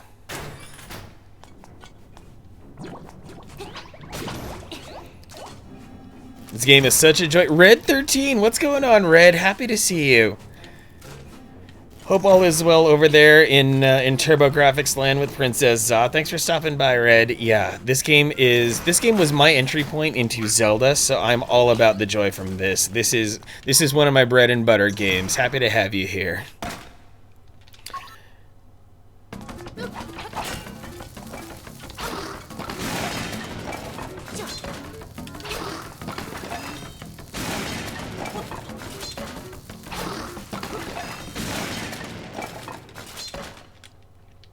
Your first Zelda 2 goes to the north? Yes. And if that 87 is any indicator, then yeah, you are not too much younger than me, so totally get it. Like, I had been exposed to Zelda, don't get me wrong, but there's I ended up being exposed to this game first and foremost through the Game Boy kiosk at Walmart, believe it or not, and then eventually got myself a Game Boy, and my first game was this game.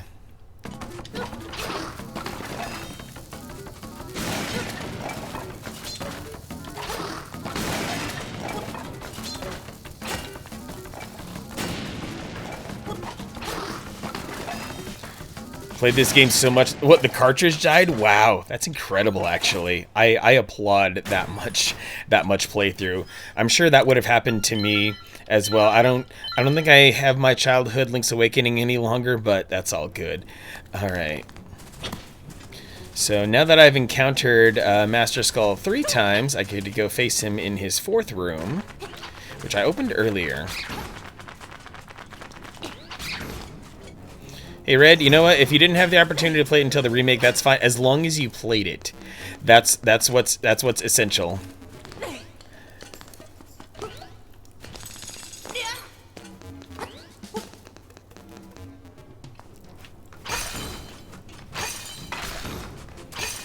$12 bombs. Okay, I'm in a good place. I still do need to get a bomb refresh when I go do some further venturing in this dungeon.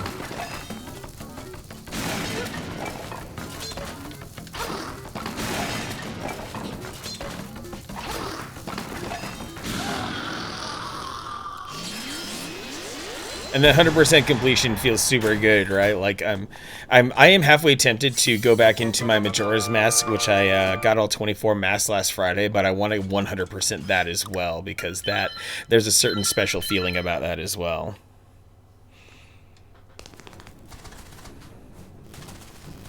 All right, now with my best friend the Hookshot, I can do a whole lot of wonderful things like get a shitload of rupees that are in that chest over there.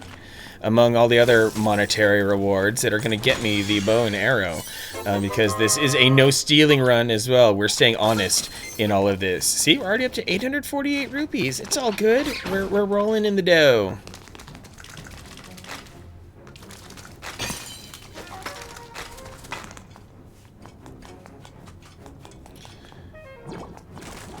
Yeah, there's one small key that I have to get in order to be able to correctly clear a certain area, because there is a way to kind of, I don't know, there's a way to kind of manipulate the game in a certain area, but I'm not well practiced in that one particular trick, so I'm just going to stay humble and do my best with it. I still need to be careful, though, because I do not have a Crazy Tracy potion any longer, and I need to be able to survive, because the final boss of this dungeon is actually filthy, to say the least. Can do a lot of damage in very short time and drag out the battle as well. So there's that one small key. I'm going to get a little bit more money before I get out of this area and go get the Nightmares key. This is not hard mode Ghost of the North. I've got no interest in doing any sort of fast run on hard mode, so I'm just keeping it real, keeping it casual enough, because it's already a feat. It's already enough of a feat to be able to clear this game as quickly as I am, so I don't need any more obstacles. Like, you see a lot of speedrunners speedrun games on easy as well, which I don't blame them one bit, because you just want to be able to get from A to B as quickly as possible without any weird extra things placed upon you.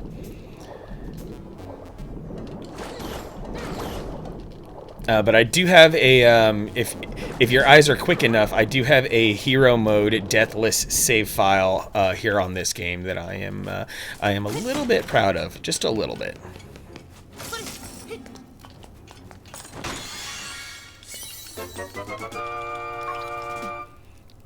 Yeah, hard mode was, it took me a couple tries with hard mode, but eventually I sorted it out.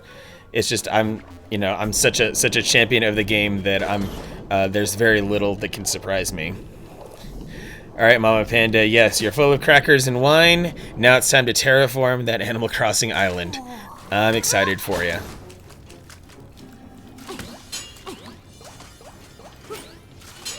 Woo, that was close.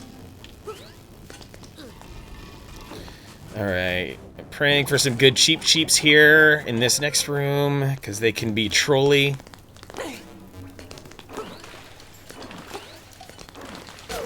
Ugh, come on. Rude, absolutely rude. Just cost me like 10 seconds.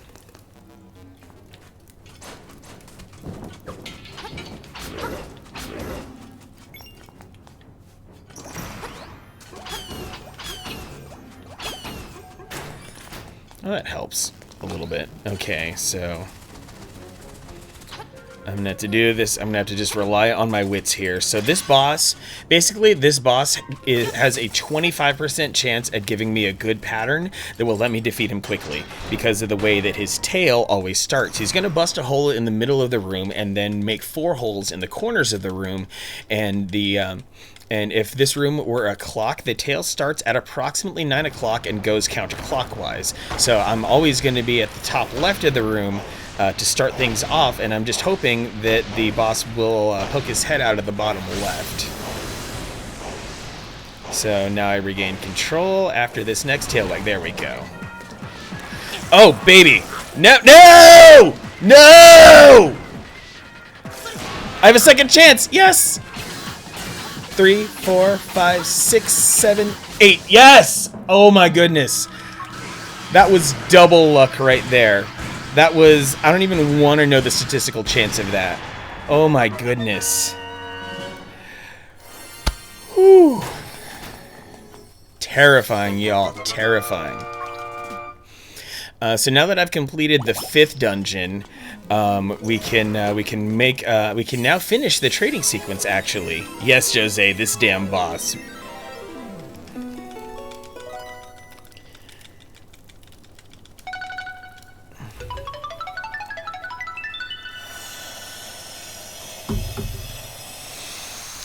I'm in the zone. I'm in the zone. When I had my personal best run of 232, I got a bad cycle on that boss. Hey, Nerdy Minutes, thanks for your good energy tonight. I appreciate that. You take care of yourself, Nerdy Minish. Keep eating good things and look out for those brownie Oreos. Okay, so now I get to warp again, and the ideal place to go is gonna be, what's in my inventory right now? Last trading sequence item I got was the hibiscus, which, yes, Animal Village. Trading a hibiscus, I have to go talk to the goat who wants the hibiscus. And we're going to also see that Nintendo invented catfishing. So yeah, Nintendo invented Inception, and now they're going to invent catfishing. Just you wait.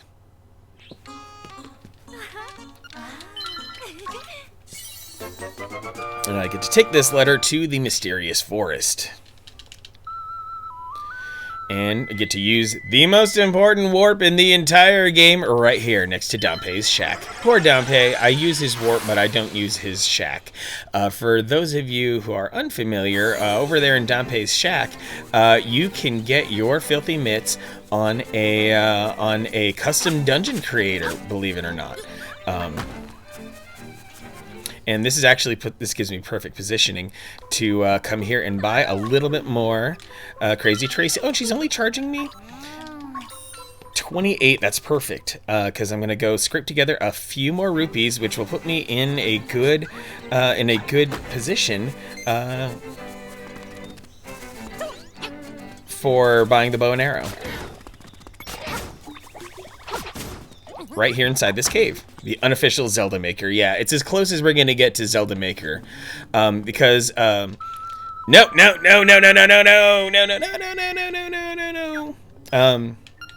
When I was in, once upon a time, when I was hanging out in Rob and Alex's stream, as a matter of fact, right when this stream came out, if you've not hung out in the streams of RL Richie, I believe you should.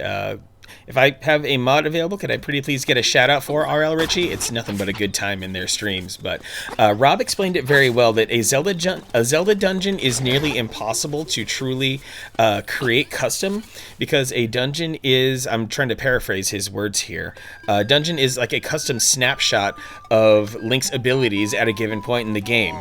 So you can't just make a random dungeon. The dungeon has to be built around Link's progression. And here comes the catfish. I'm going a little slow here so you can see, yes, the goat presented herself as Princess Peach.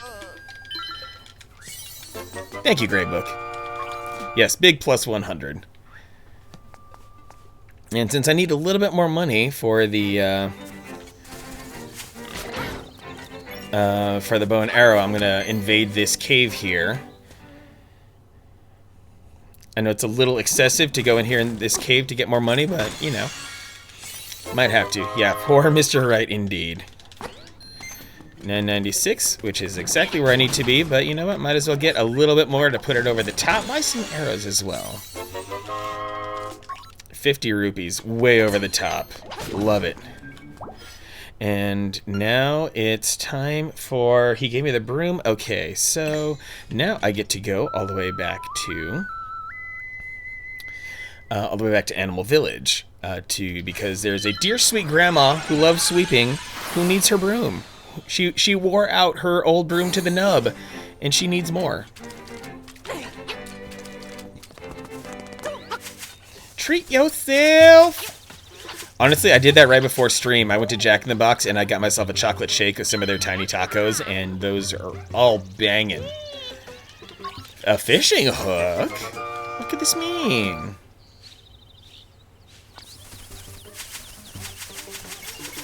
Well, good thing I know exactly where to take this fishing hook. Oh no!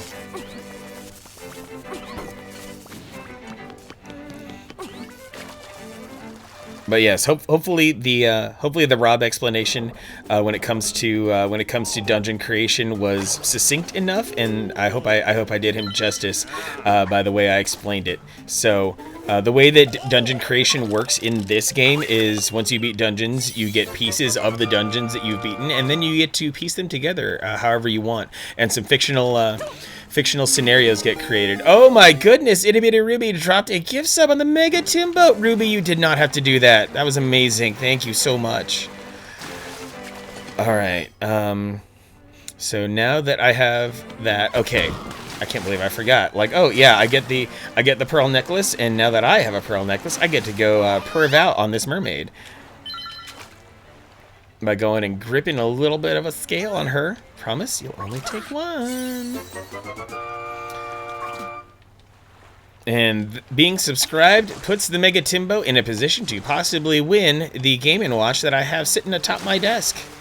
I do indeed want to try to start giving back to the community with all the crazy amounts of support that y'all have given me. So I am doing, I'll say, a trial of sorts. I have a Game & Watch as the December prize. I'll be drawing for it on the 31st, and oh, you are not. Oh, you are the worst. That green dude got in the way of that. So now with this scale, I can finally open up this mysterious mermaid statue. Yeah, one of my subscribers will win that Game & Watch, and I'm so happy to do it. I'm thinking up other prizes. I'm gonna give away a little bit more in January and a little bit more in February, and hopefully all prizes will be enjoyed. And the magnifying lens is instrumental because I need to collect a little nugget of data from a book in the village, which now I can go over to. Robert Headley, what's going on? Yes, this game is cute and hopefully does not contain many unnerving sound effects like Majora's Mask did.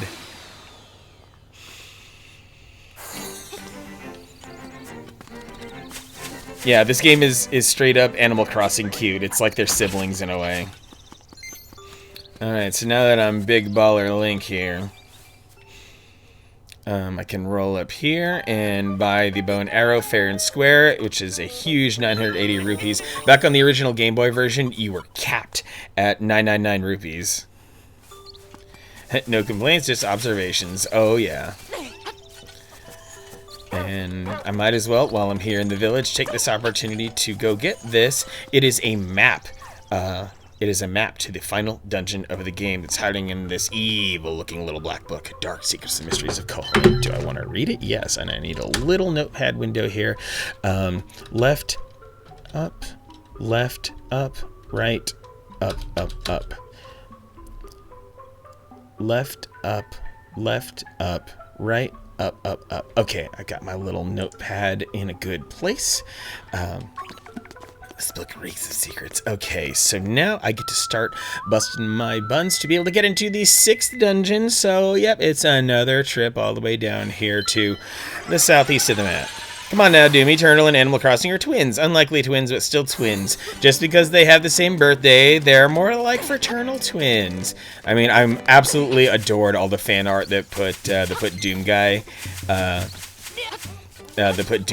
and Annabelle? I forget her name. I'm not an Animal Crossing person. I'm clearly in the demographic who went for Doom Eternal instead of Animal Crossing. Uh-oh. Okay, so fun fact about Isabelle. Thanks, Small Cube. I wanted to call her Annabelle. But yeah, so Itty Bitty Ruby has tied a bell onto Midna's collar. So Midna is easily detectable throughout the house if she's ever being mischievous. So if things go quiet, then we have a little bit of a problem. Small Cube, Animal Crossing, and Doom Eternal. Yeah, and there's definitely like people who got both. Don't get me wrong.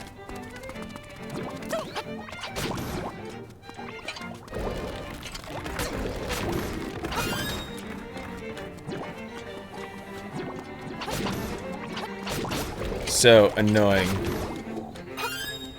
Jose, you still haven't finished Doom? I think Doom was very rewarding. I absolutely love Doom Eternal. I don't think I have the energy to finish it again or go back to it, but damn, what a ride it was.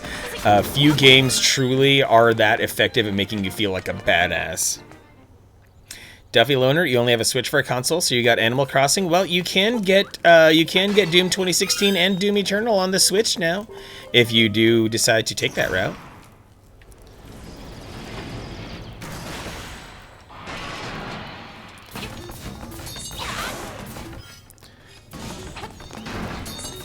Animal Crossing gave you socialization. That's awesome.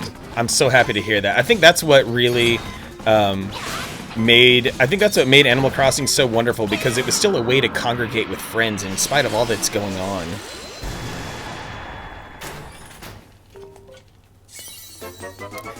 Balloon Kid, Robert Headley. That's hysterical. I think that's the right way to do it, though.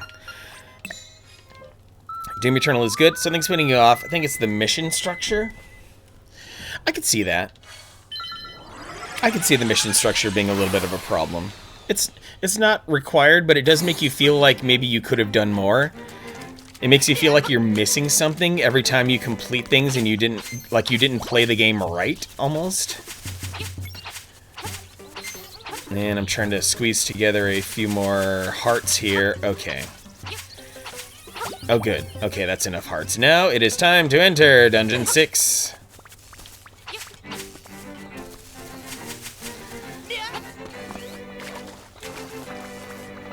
Serious Sam 4 makes you feel like a badass. Okay, I messed around with Serious Sam on the GameCube, and I thought that was pretty neat.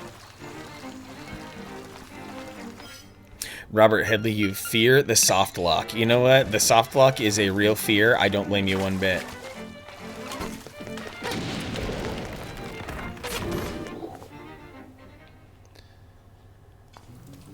Thankfully, there are not too many games that have soft locks, but at the same time, dang it! But when a game does have a soft lock, it's freaking devastating. I'm glad, when I was playing Metroid Prime, I'm glad that I read about a certain soft lock before I got to it.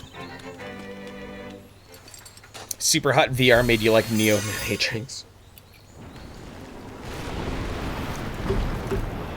Ooh, you already drew your island, Mama Panda? Thanks for sharing that in the Discord. Alright, Dungeon 6. This dungeon is a freaking nightmare, even for speedrunners. There's just no real easy way around it. You just have to know it or you don't, and it's super frustrating in that aspect.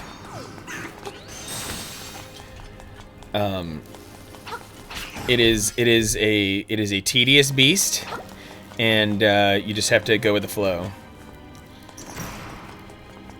Doom Eternal's mission structure is what put you off. Totally.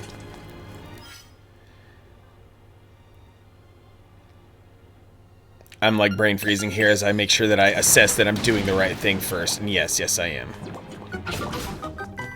Hello, Jonah's mom. Oh my goodness. What is going on, Jonah's mom? Long time no see. I promise, pinky swear, I'm still thinking about having Jonah here on a Saturday. Just trying to think about doing it safely and whatnot. But pinky swear, it is a goal. It is a goal of mine. Hope you are well. I know you've recently had a couple of a little bit of health glitches, Jonah's mom, but I'm happy to have you here. And yes, the new version of the music in this dungeon, Ghost of the North, the extra melody they added to it is just freaking spot on. Yes, all three at once, baby.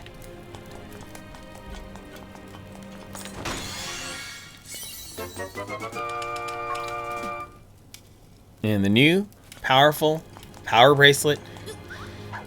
I can lift not just elephants, but stone elephants. And these crazy bollards. Dealing with these bollards is essential for dealing correctly with this game. And resupplying arrows, essential.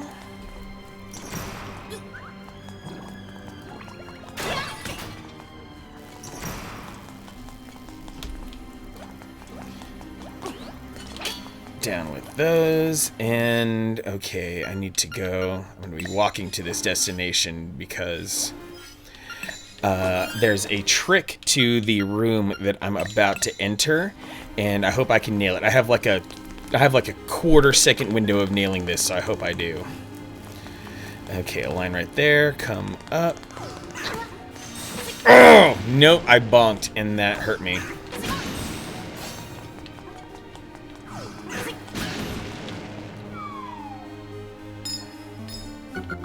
Itty bitty Ruby. Midna's flung her water dish and sat in the sink, as in she's just sitting in the sink chilling.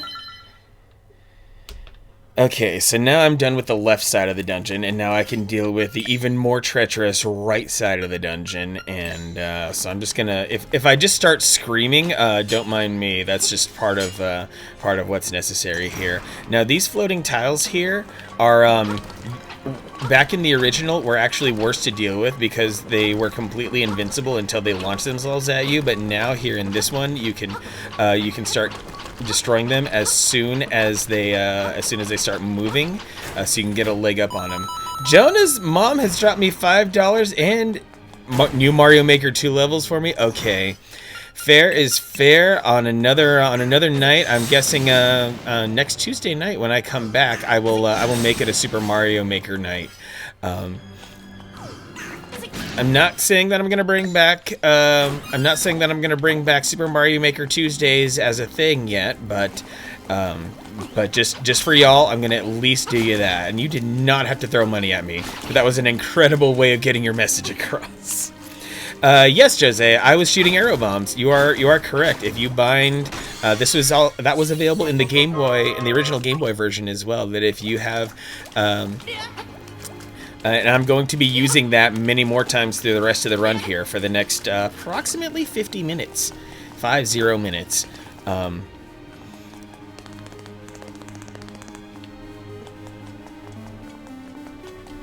Yeah, bomb arrows are delightful because they can help you do things incredibly fast. And this boss.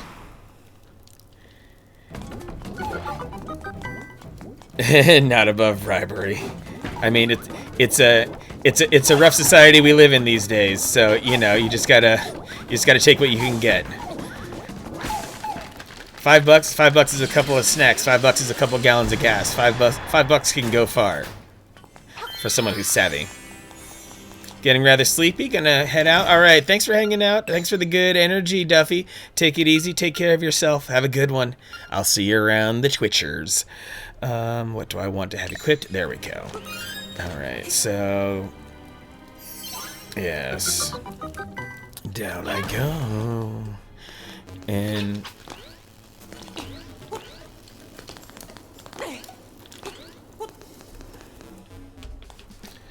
And here we go, another spinning tiles room, which is even worse because it just completely feels random and uncontrollable as to where the tiles come from. So usually my tactic is stand in the sweet spot where the key is going to drop and just keep swiping.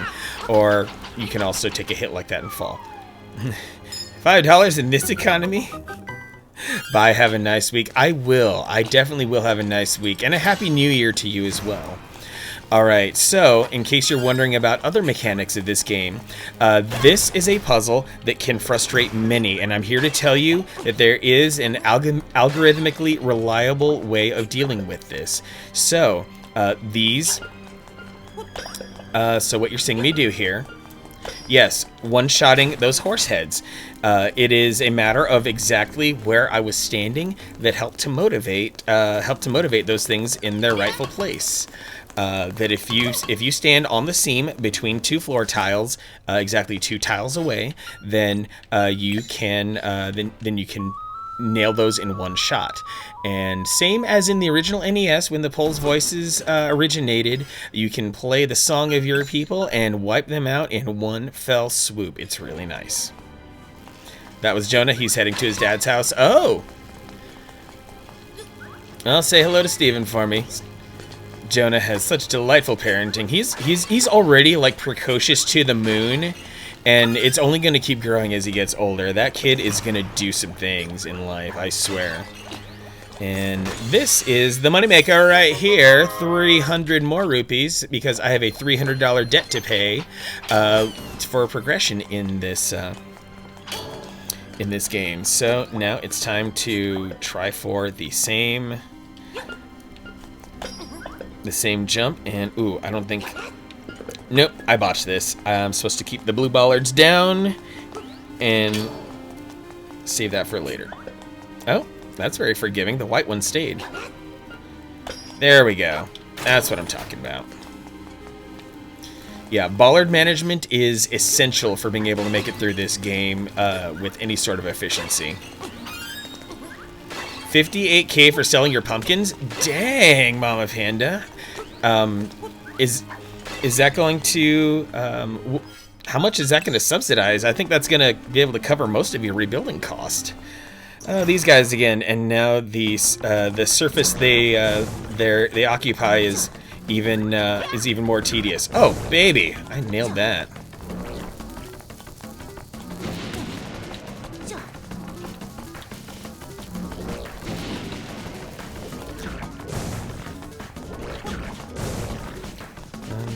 I have them offset here.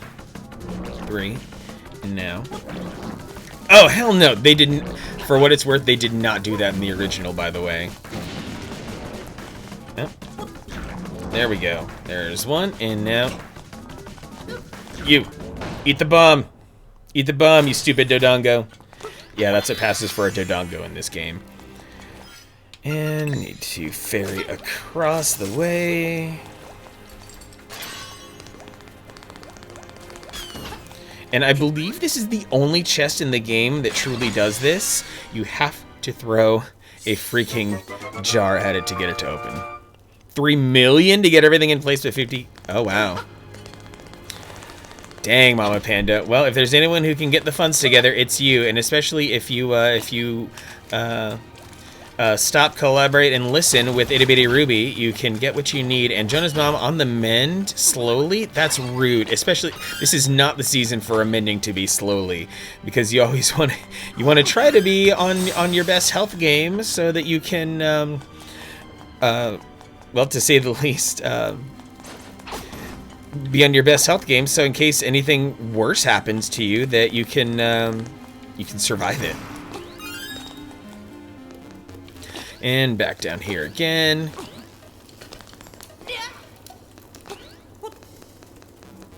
$3 million bells, my word.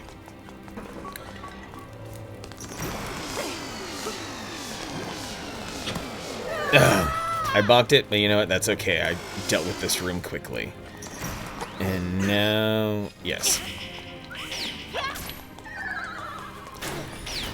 Another COVID test today to make sure. Still convinced it's a bad bout of bronchitis.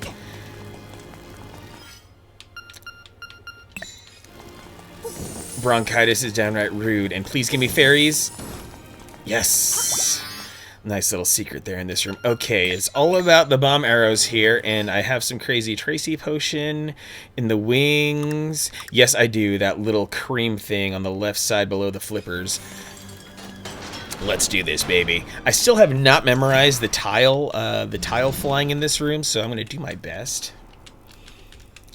Yeah, that's the thing. If you get a negative test, you need to make sure you give yourself like an additional week to make sure that that all stays well. They did good at making this boss harder than his original Game Boy version because he was a joke in the original Game Boy version.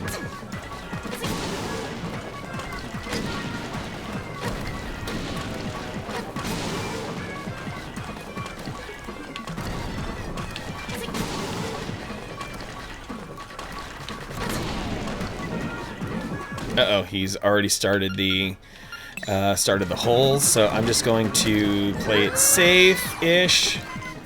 Uh-oh. Already. Almost. Oh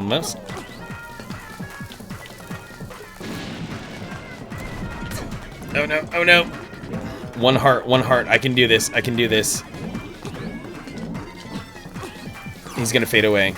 Dang it. At least I have enough bombs. There we go. That should be the last one. No? F! How many times am I going to lose my crazy Tracy potion here? That's 3. At least I've been able to recover. Haven't left your house for 3 weeks except for a doctor's visit and today's test. Dang, Jonah's mom. You... Given your whole vibe as a person, not being able to leave the house for 3 weeks has definitely left you, like, certifiably insane. But you're a real trooper. You just keep persevering.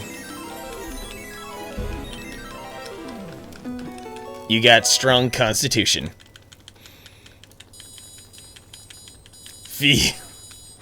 Yeah, I'll take a little bit of your pain, Jonah's mom. Robert Headley, gonna hope they give you the vaccine since you'll be in the hospital anyway. Maybe. Hopefully you got some vaccine going on out there. Mountain. Something calls from the mountains. Okay, I'm gonna take a minor detour since it's kind of... It's close enough. Managed to snag a boyfriend 2 weeks before getting sick because the secret to comedy is timing. Isn't... The Jewish people are wonderful at comedy, so yes, you got that right for sure. And you are dynamite, Jonah's mom.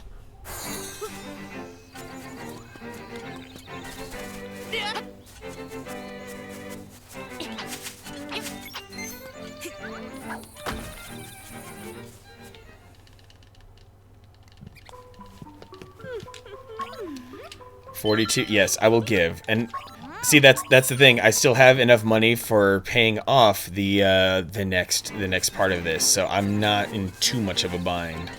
But this did probably cost me, I don't know, 90 seconds to have to go out of my way here. If I weren't so freaking reckless, I could actually be on a very good pace here. But alas. You know, this is just, I'll consider it an exhibition. We'll see how close I can get to my PB of 232.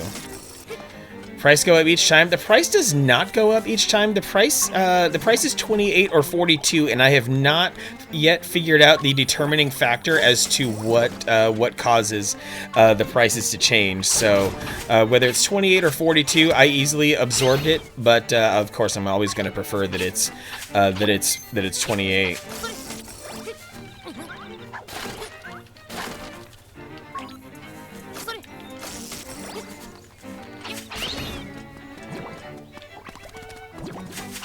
What's going on, Arcanus? Good to see you. Hope you're having a good night. Happy Tuesday evening to you, or Wednesday morning, depending on where you are.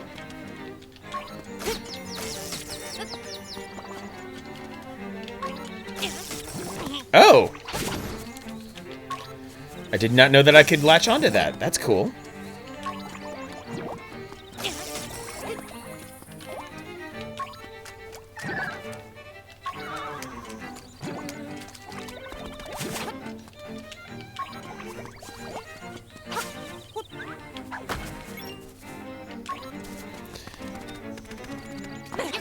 And now the final signpost. Great, you did it! Now it's time for another song. One last dance party, y'all. One last dance party.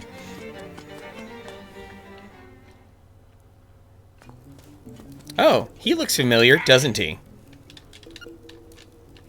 Hanging out, listen to him jam for 300 rupees. Gotta pay up.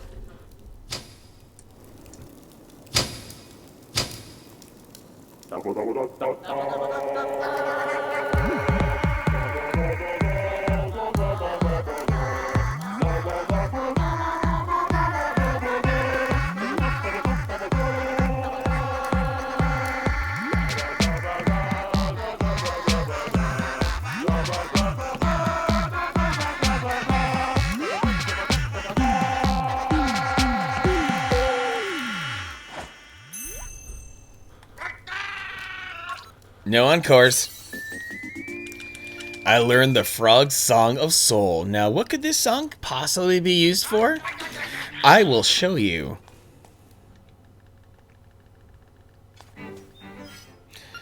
And I will, yeah, this was another thing that you could not do in the Game Boy original.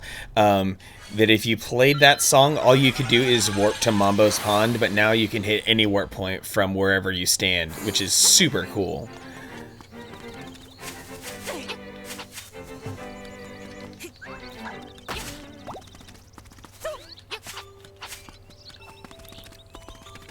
And oh, this windmill is interesting. Oh, it moves! And there's a cave down below.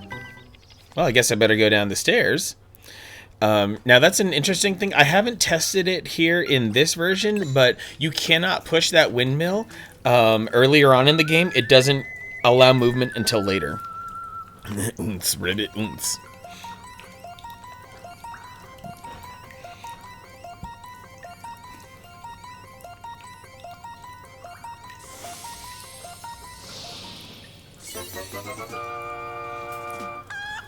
Rooster has recovered. Yes, I have resurrected a rooster with a song, of all things.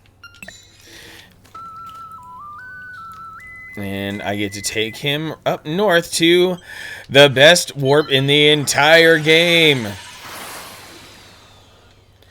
Because that rooster's entire function is to let me get a key to the 7th dungeon. The key to the 7th dungeon.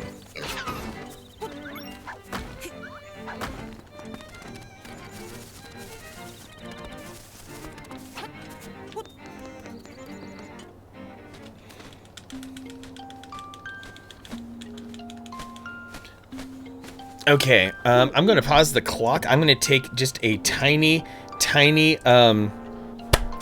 bio break. I will be right back. I'm just going to disable myself. Wrong button.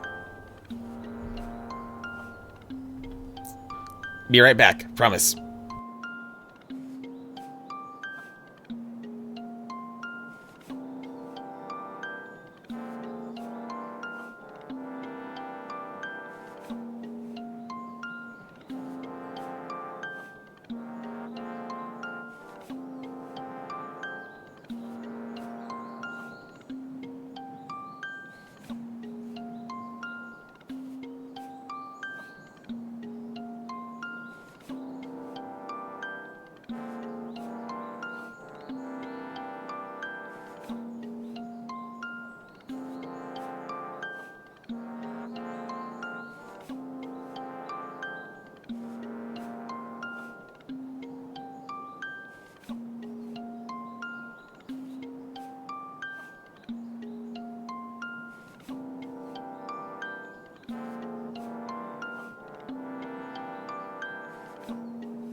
Microphone.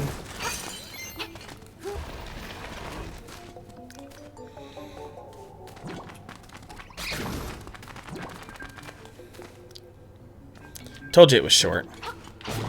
And I can just exploit the chicken to quickly exploit the rooster to quickly fly over here. I'm glad you like seeing the witchcraft taking place, Panic Sloth. Beep boop.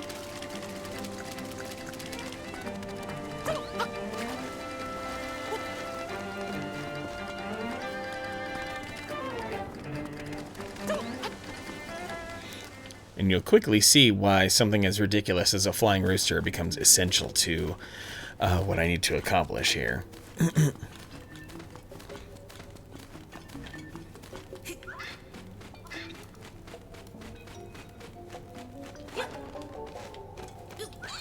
Oh! It's a much faster way of throwing him. There's the key to the 7th dungeon, which is the nastiest dungeon in this entire game. Just because the 8th dungeon is the final dungeon, do not think that it's the hardest. Once you see Dungeon 7 in action, you will wonder how it freaking functioned, how it's even was allowed to become a thing.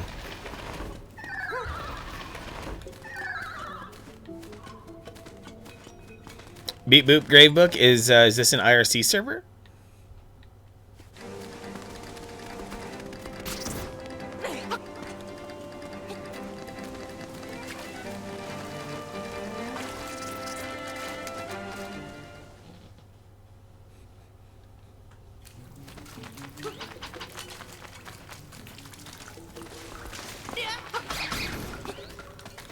Yep, no guardian acorn slowing me down.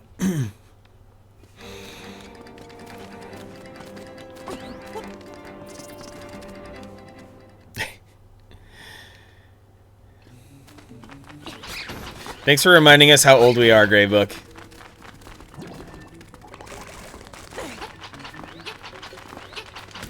All Keese must die. All of them. Every last one of them. Ruby, how is Midna? I didn't get a chance to look at the picture you sent me, but I'm sure it's a hilarious picture of Midna sitting in the sink, which is like her new favorite spot. Yeah, one day Midna realized she was strong enough to jump up on the counter and hang out in the sink, and it's like her favorite thing to do. Greybook, your mom forgets your age. You're officially only turning 30. You know what? If mom says you're 30, then you're 30. Just rock with that. If your mom says you're 30, then I believe that you're 30, Greybook.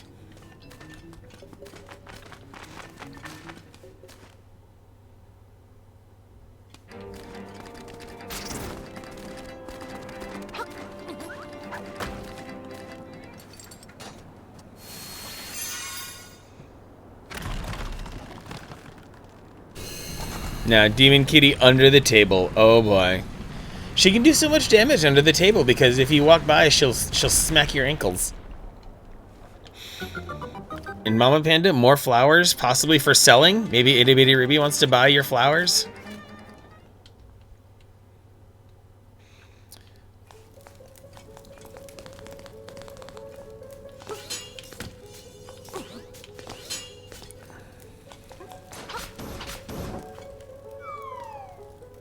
Okay, so the primary goal of the 7th dungeon is you come in and you find out that there are 4 floors to this tower. However, you must go through a complicated set of steps to eliminate one of those floors so that you can get to the boss room.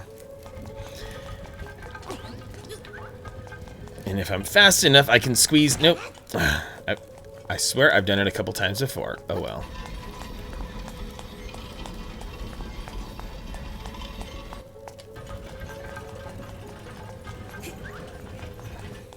So, there's my iron ball, and there's the pillars that need to be knocked down.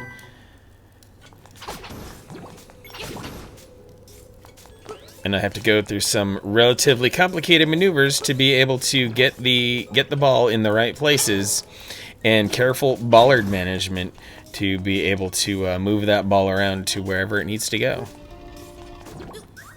Yes, Ruby, check your inventory, see what level you can help out Mama Panda. And I'm not going to get greedy, I'm not going to get dumb, I'm just going to gently chuck the ball over there, and then I can preemptively open things up right there, which is good. And since I have the blue bollards down,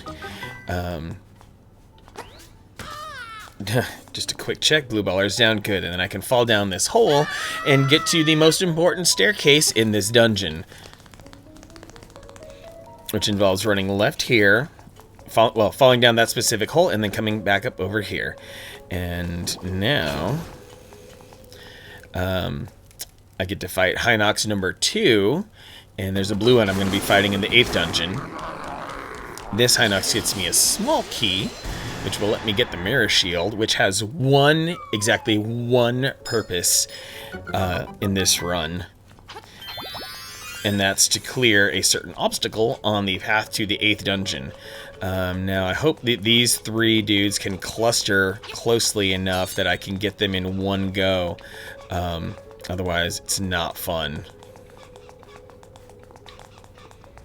Okay, I'm going to have to hit 2 and then go for the 4th one. Yeah, this room can make or break a person. Really can. Okay, let's hit this again. Are you kidding me?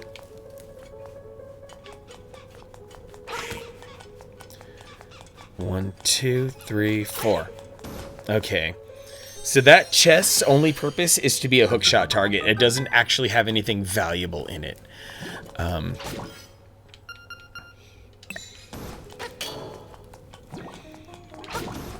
you'll see you'll see the full usage of that chest later.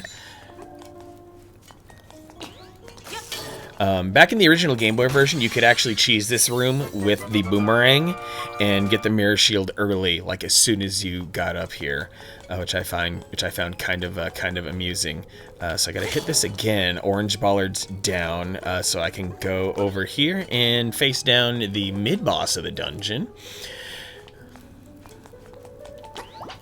Just refill my hearts just to be on the safe side.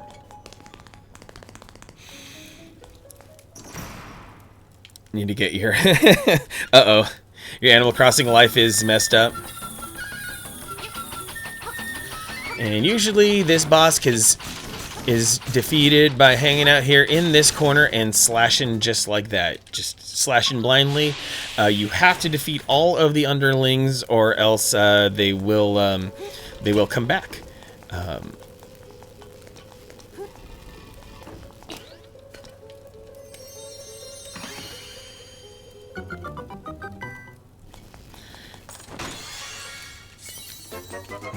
Ta-da! The Nightmare's Key! Okay, so what I'm not going to do is risk the position of the steel ball here. I'm going to manually make my way back down here.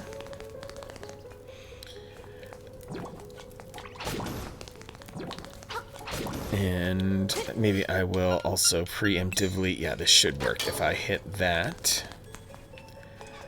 Good, the chest is still there. Oh, come on.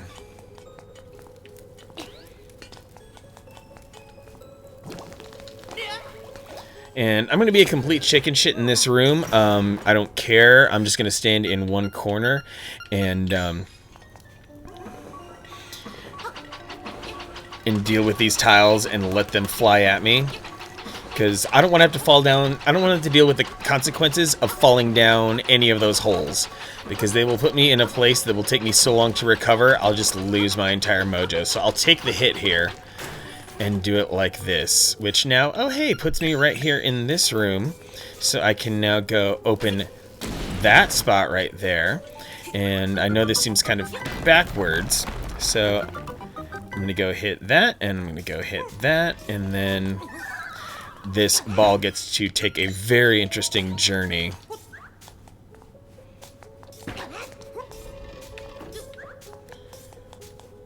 So blue ballers down is a good thing. As I take it over here and break it out of this general chain of situations so it can rest there, I'm going to fall back down at the sacred hole that's over here.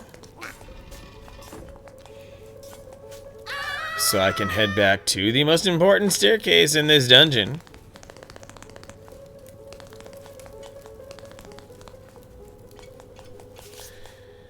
And this puts me in a position to just walk over here. Like, I'm telling you, this dungeon is completely nasty if you're playing it casually because of the sheer amount of weird stuff you have to do with this steel ball. And then you have to throw it over the pit. Like, it's so tedious. Like, they really just they just fell in love with this mechanic so much that they just dragged you through hell with it. It's so crazy. And so now that the ball is where it is, I can now finally hit the fourth pillar. Like, you'd think they would have redesigned this puzzle or something to make it maybe a little bit more accessible, but no, they left it completely intact in the Game Boy version. But now, in this controlled demolition, access to the boss is now possible.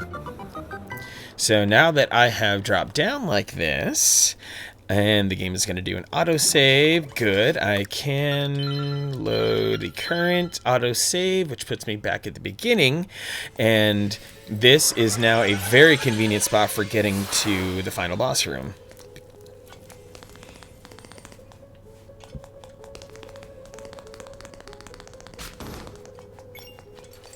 Bang. And intended mechanic here with the Goombas, if you jump on their heads like Mario would, then you will reliably get a heart out of it. So if a dungeon has Goombas and you need a quick health refill, just jump on them. All right, time for the showdown with the Big Eagle. Let's see if I get a good pattern out of him. I'm not sure if there's any way to genuinely like manipulate him or anything like that, so we'll see how this goes. I just gotta hope that he keeps swooping close, and I'm gonna keep smacking the crap out of him. We got about a half hour left in the run.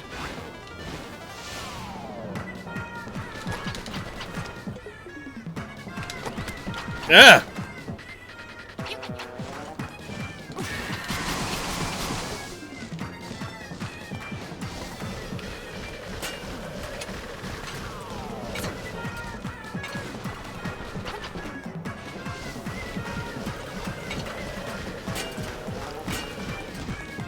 I have to be very precision with my shield raising because it slows me down and makes me makes me possibly fall off. Oh, that was a relatively fast Eagles battle. I've definitely had worse. I think actually playing it safe helped me there.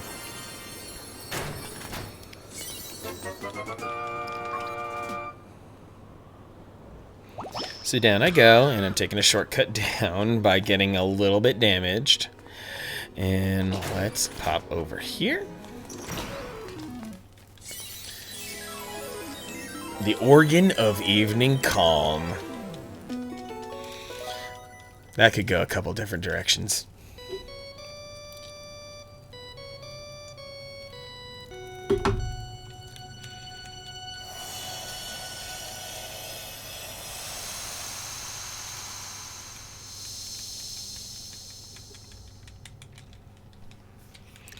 Ocarina.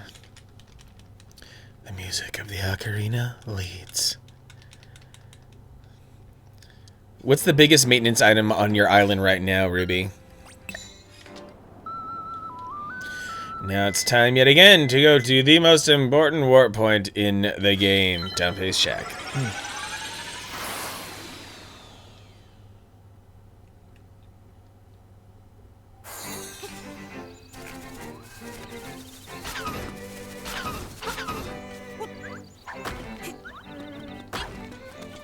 And it means the third and final traversal up this part of the mountain.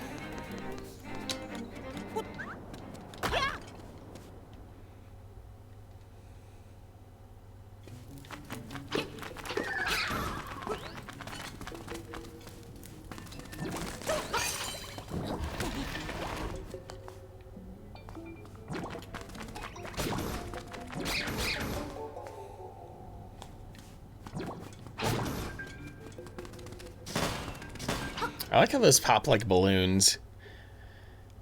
They're just like giant rubber things.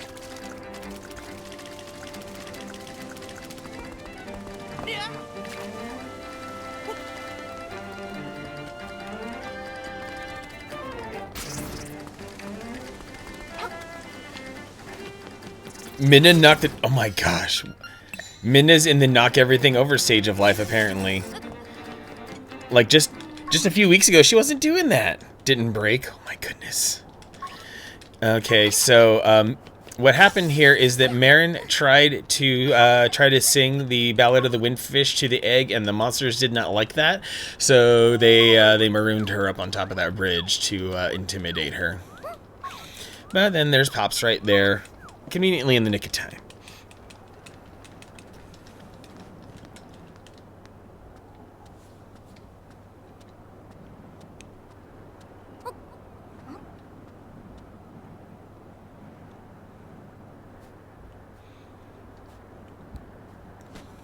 And some more owl chat.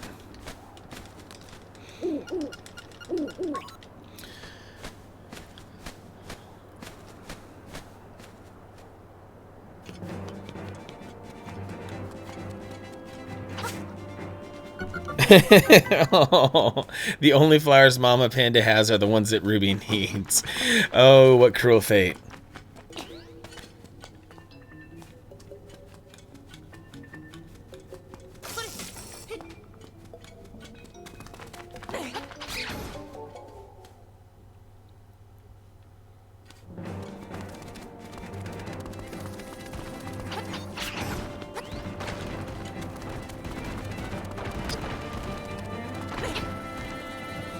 Woo! That was actually a really good trip through that spot.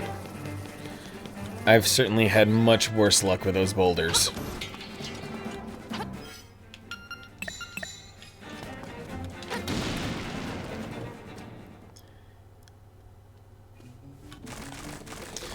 And right here, the only purpose of the mirror shield is to deflect that flamethrower.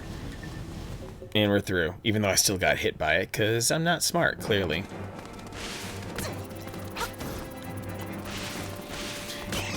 Now, they changed up the way that the entrance to Turtle Rock went here. It starts the same for sure, but this fight is now much harder. I'm gonna need this and possibly this. That's a good start. Anyway, or no, I really need that.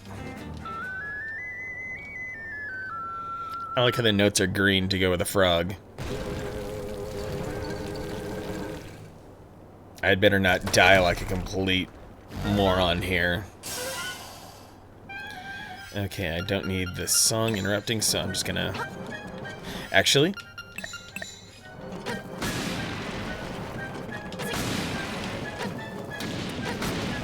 There we go. And now I can go back to my usual other stuff.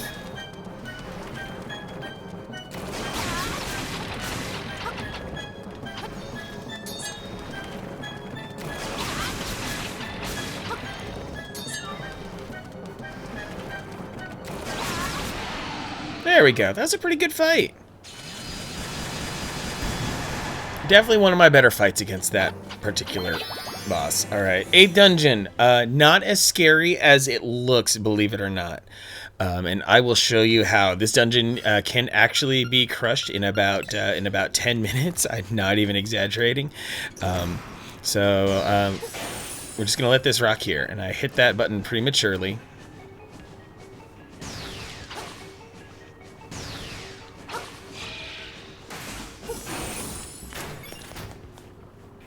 And I'm really running low on magic, because I still need magic a couple more times. The final Hinox. In any percent speed runs that take advantage of glitches, that Hinox can be manipulated in a very specific way into chucking you into the final boss room. It's actually super impressive to see get set up.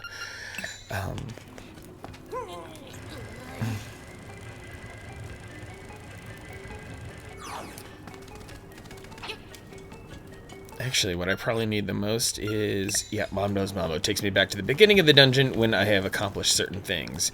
Now it's time for the rematch against this blobby froggy guy.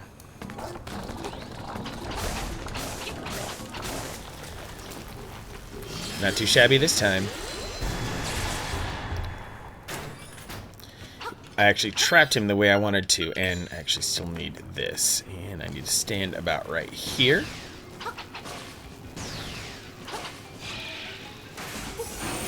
There we go.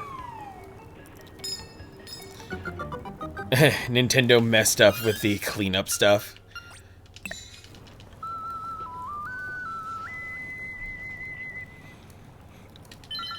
Back to the entrance we go. And now it's time to work things in a different way.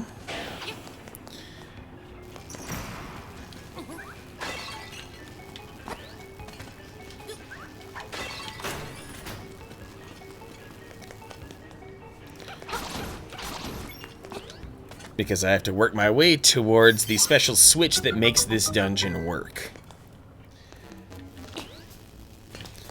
And I'm never able to nail that first jump quick enough to hit the cycle, so I always have to wait for these platforms.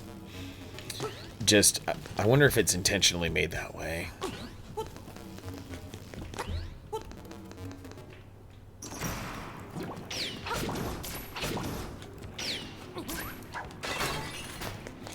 And it's an old friend again. That's what this boss is all about. Yer, Mr. Navigator. What is happening, Nav? Good to see you, dude. Happy you're out there handling business, living your life, doing your thing. Hope all is well, my friend.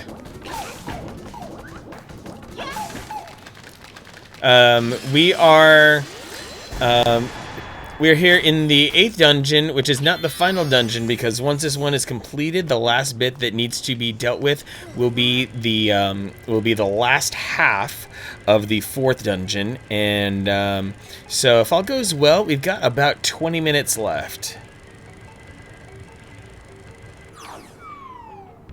Heading home, coming from the girlfriend's place. Heck yeah, bro. Things sound like they are moving along wonderfully with the lady. So this switch right here, if not hit, basically ruins the entire dungeon. You have to find this hidden room in order to be able to do anything right in this dungeon. It's actually pretty crazy.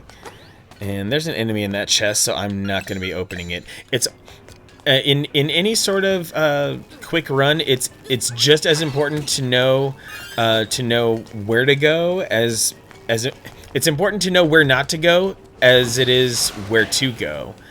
So you got to go hit it from both ends here. All right, so I'm going to be taking a fun little... Oh, dang it! I screwed that up. Oh wait, no, I didn't. Shite, shite, shite! Oh boy, that was close. Did you play video games with the lady? And yeah, looks like that opened up. Bang, and then another bang right there. And then arrows equipped. Good. Because I need to. Come on. Come on. There we go. There's the hit. And there's a minor resupply in the screen below this one. But I do need to work my way back up to 3 keys.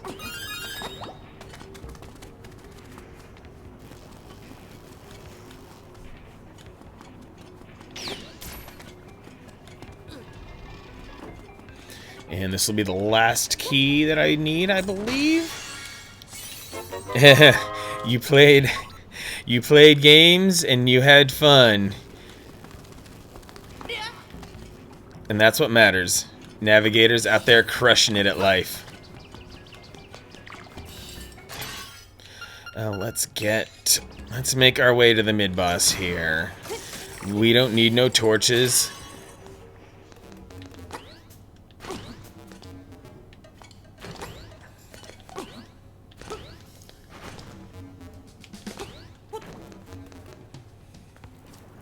And this is why hitting that switch was essential, because you see those blue bollards over there? They are down. Because otherwise, I would enter this fight with the bollards up, and then I would go absolutely insane trying to figure out what to do next.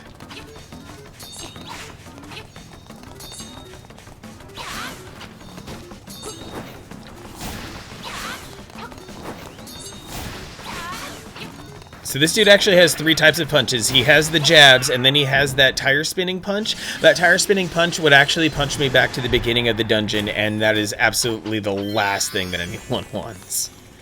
But let's come up here and get the fire rod, because this is a required item for defeating the final boss. Be right back, Mama Panda. Very good. Alright, let's warp back to the beginning of the dungeon on our own terms.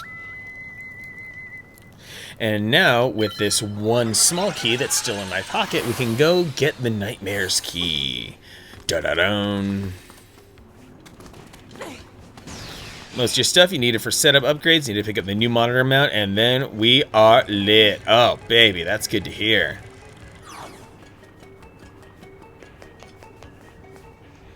Boxing gloves to a sword fight. Hey, he's a boxing penguin, man. He doesn't care. He's crazy. But now, burn, baby, burn. We've got a Disco Inferno in here. No! I only needed to burn the top row.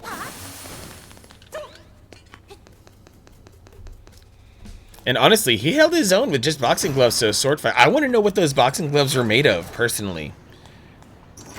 Actually, now I'm curious. Okay, doesn't work. Yeah, fighting this guy again kind of sucks.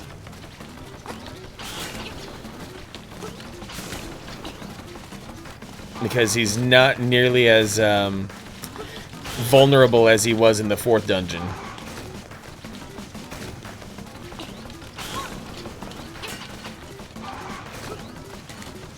Welcome back, Mama Panda. Boxing Penguin. What is this, Parodius? Well, this kind of is like Zelda Parodius. That's a really... Wow, that you just blew my mind, Nav.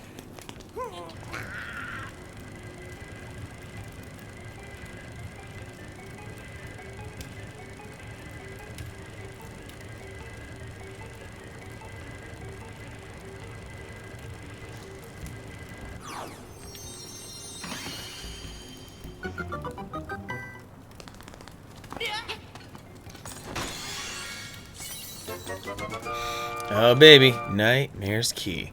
All right. Arrows, I need to be in good place. 17. Oh, I'm in a good place for arrows. Perfect. Perfect. Perfect. Perfect.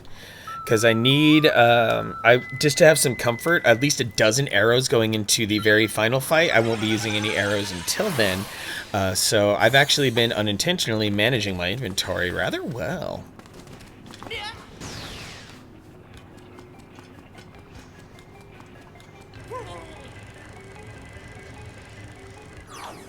And let's get this going. And I'm crossing my fingers and hoping that I manage to get the lucky jump.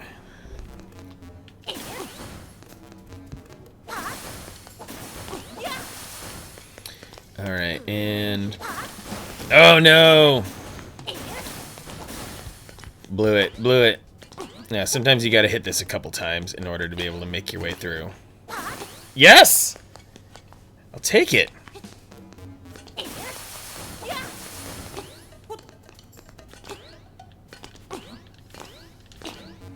And it's so cruel, like, in case I needed more arrows, there's an arrow pickup in this room that I cannot reach. Because, you know, final boss. Alright, now to literally fight fire with fire. NYC Transit, contactless fare system to the 5 boroughs, paying with GPay. Oh, yes! Technology, baby.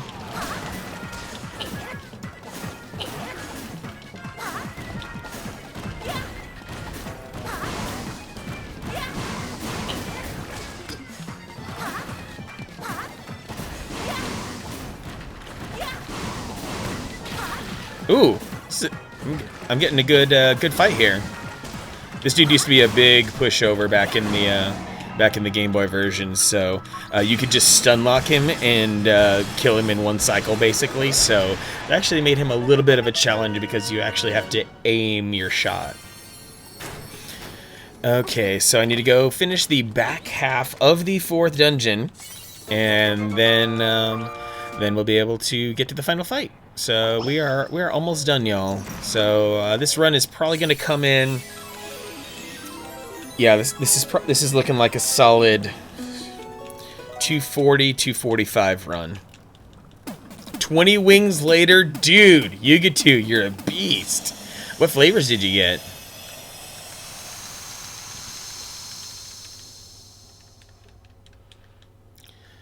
Instruments. Seek out the remaining instruments. The egg on the mountain calls. I love how the game is knowledgeable. Like, it has alternate text for when you complete the 8th dungeon, but it's not your final instrument. I find that really neat. So finally, I get to use the warp point that I talked about way earlier in the game. The Tal Tal Heights warp. To use it once. Slightly upscale from the Game Boy version. Just a little bit, Grumpy Tomato, just a little bit. The lady has wee nights. Oh yeah, that's right, Yuga2, you were all about the Cajun hot. Do you always get the do you get only Cajun, or do you do more? It feels like you're watching the Kai version. They managed to help make the game really stand on its own 2 feet here, I feel. Okay, so now, come on, Warp Portal. Give me some lovin'. Okay. And that will do. So I need to get, so I need to work on getting the Nightmare's Key. And what needs to happen is that this room right here is going to teach me all about the next room. So bottom right. Okay. Bottom right, top left, down. Ooh. Tough pattern. I hope my really shitty memory can keep it. Okay, so I have to go crisscross it. So it starts with one thing.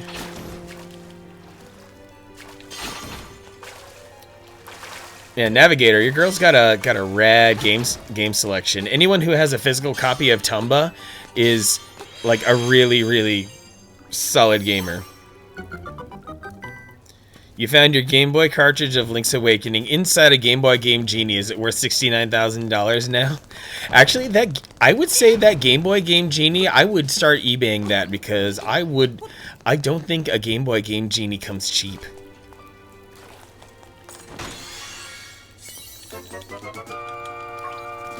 Take a picture of all her games. Please do.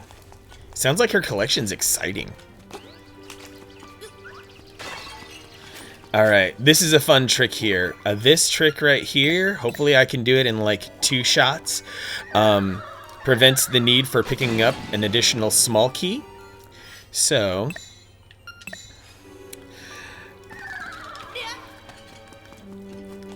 and back in the Game Boy original, you did not have to bomb arrow that, and also you could only shoot in 4 directions back in the Game Boy original, so it's actually necessary for that shortcut to do a bomb arrow and then that jump. Hatsune Miku controller. Oh, you might have Yugatu's attention there. There were Hatsune Miku. Everything turned to shit once action replays happened. I mean, could be worse. Action replays did some really neat things though, especially once they started doing the computer save things. Ooh, that might be one of my fastest fights. Okay, so maybe we have like at most 10 minutes left in this run. So that was actually a lot faster than I thought it would be.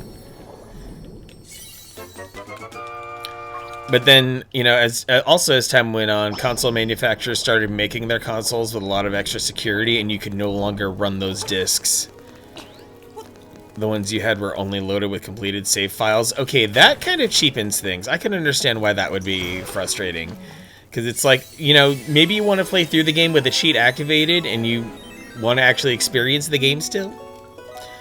Mr. Manic! We got Dear Sweet Snidgy in the house. Another member of the Jack Attack crew. What's going on, Snidgy? Can we pretty please get a shout out for Dear Sweet Snidgy? What is going on there? Yeah, action replays, instrumental of the GameCube homebrew scene. Yep, it's what I use on my GameCubes on stream. I have an action replay disc for my GameCube. It works perfectly for booting stuff off an SD card. Everything is wonderful here, Snidgy. I am making some pretty solid progress here in my intended run of Link's Awakening. We're about to go to the final encounter here.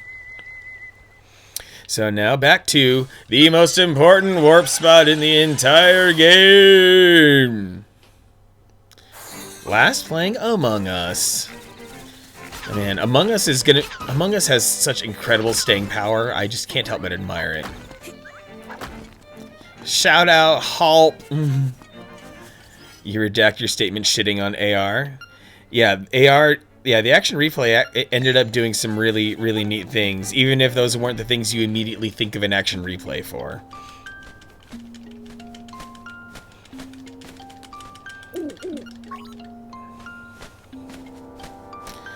Alright, y'all, time to cry.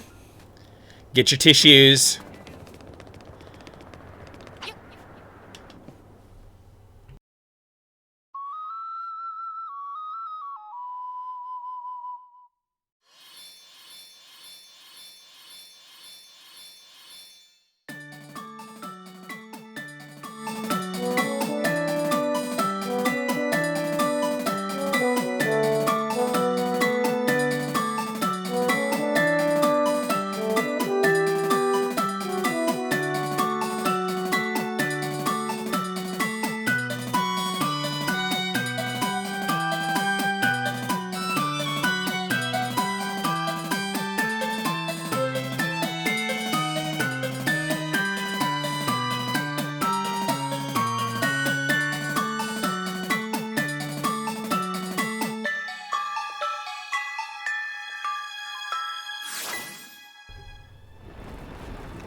What are you so surprised about, Yuga2?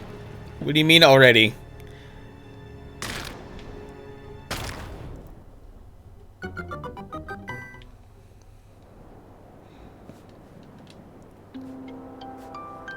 Zelda games never appealed to you, Snidgy. You know what? You game the way you want to game, and that's fine.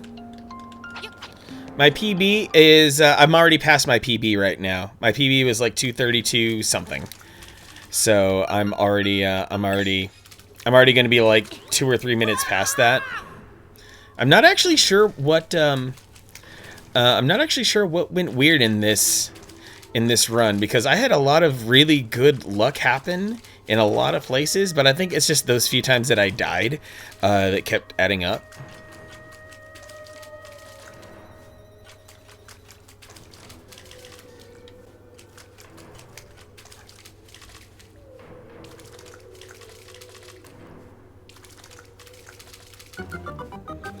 All right, here we go, y'all. Time to face the final nightmare. We were born of nightmares. Shut up, Nightmare. Yeah, I do no glitch, no stealing, no major skips. If you go back and watch my VOD, you will see that I did everything fair and square.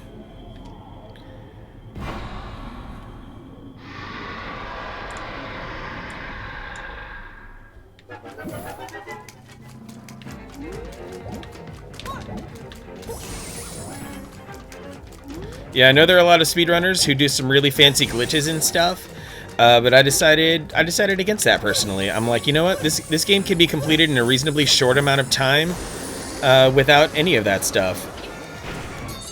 So that's how I want to rock it out here. And the Aghanim. 1. I think it's 4 hits. You always get the first 2 are. The first 1 or 2 are free. After that, it's a crapshoot. 3. Oh wow, 3. Okay, we're gonna get the 4th one too. Nope.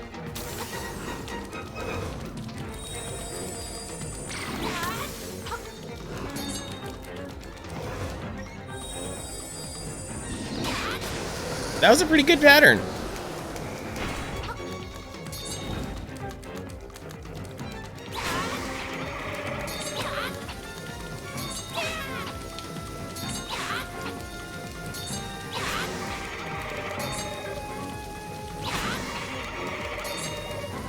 Oh, now he's going extra fast. Wow.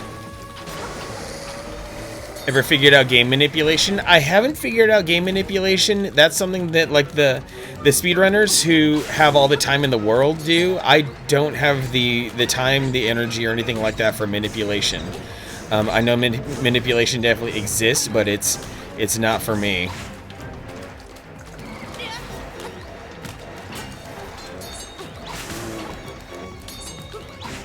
Oh no, I think I would have gotten him with that one last hit there.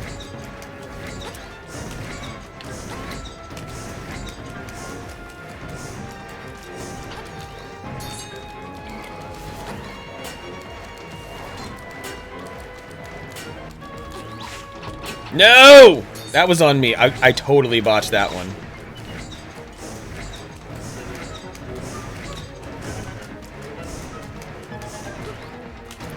Yeah, manips are hard though.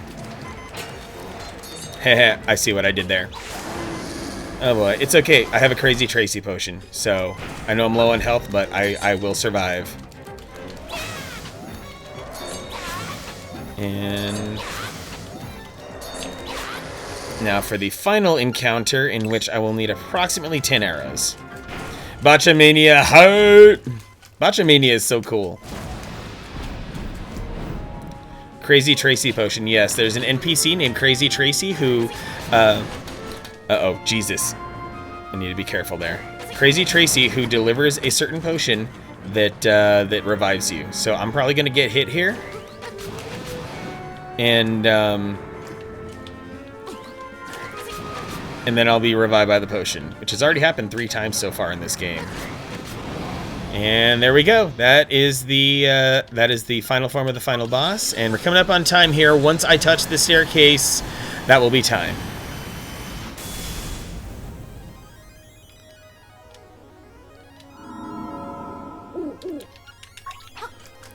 And sit back and enjoy the ending.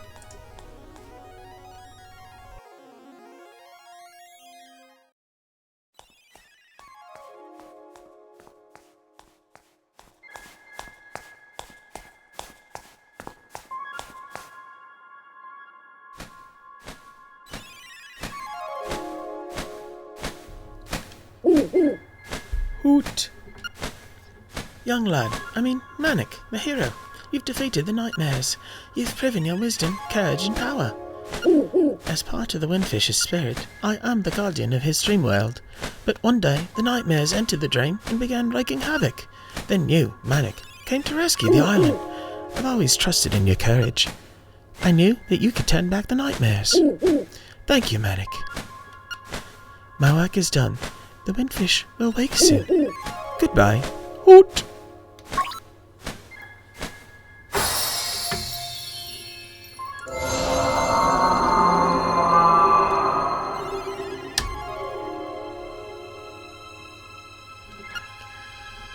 I am the Windfish. Long has been my slumber.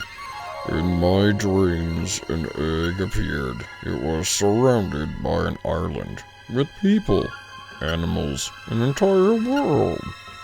But verily, it be the nature of dreams to end. When I dust awaken, Koholint will be gone. Only the memory of this dreamland will exist in the waking world. Someday thou may recall this island. That memory makes the dream world real. Come, Manic, let us awaken together. Play the 8 instruments. Play the song of awakening.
Now, wasn't that something? Wasn't that worth it? What a game. What a masterpiece. Like I promised everyone in the announcements, all cleared in one shot.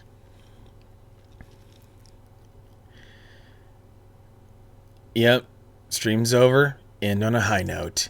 And we're ending 2020 on a high note with all you wonderful people here. I know a Tuesday is such a pedestrian day for it all to happen, but 2020 has been an incredible ride, and I'm honored to have gone on this ride with all of you. Meeting you, Navigator, totally changed my entire online trajectory for the better. Helped change my perspective, upgrade my knowledge in so many ways. Gravebook, becoming a closer friend with you has been an honor. It's all been delightful. Panic Sloth, you too. I'm so happy you started getting into Twitch. And I know you've got all your activities on TikTok as well. Jose, happy to see you and other members of the family dropping in on the stream from time to time. Always good to have my nearest neighbors still coming in here and giving me some love. Itty Bitty Ruby, I love you. Simple enough. Wonderful energy. Yuga 2, Mama Panda, Cabal, Dwarven Dynamite, Kane, Kilgore, Mohaskidium, the Aram Girl, Small Keeb, Snidgy, Mega Timbo, thanks for the follow. Tomato, you're one cool dude. It's time for me to ride off into the sunset for 2020. I will see y'all in a week. Panic Sloth with the bits! It's a wonderful, wonderful community. It really is. So, for my final raid of 2020, we're going to send it on over to Mona G, who is currently rocking some Chrono Trigger. Keeping it retro, right? Keeping it retro. So, all the love, you guys. I'm probably going to be doing something just silly and low-key next Tuesday. But the next Zelda that's up is A Link to the Past. So, get ready. Get your bodies ready. A Link to the Past is finally happening to tie up what will be an entire year of Zelda. Thanks for all the good love, y'all. Sleep well or enjoy Mona G, but whatever you do, if you come into Mona G, even if you're there for just 2 minutes, my raid call, as usual, it is a Manic Panic. You guys take care of yourselves.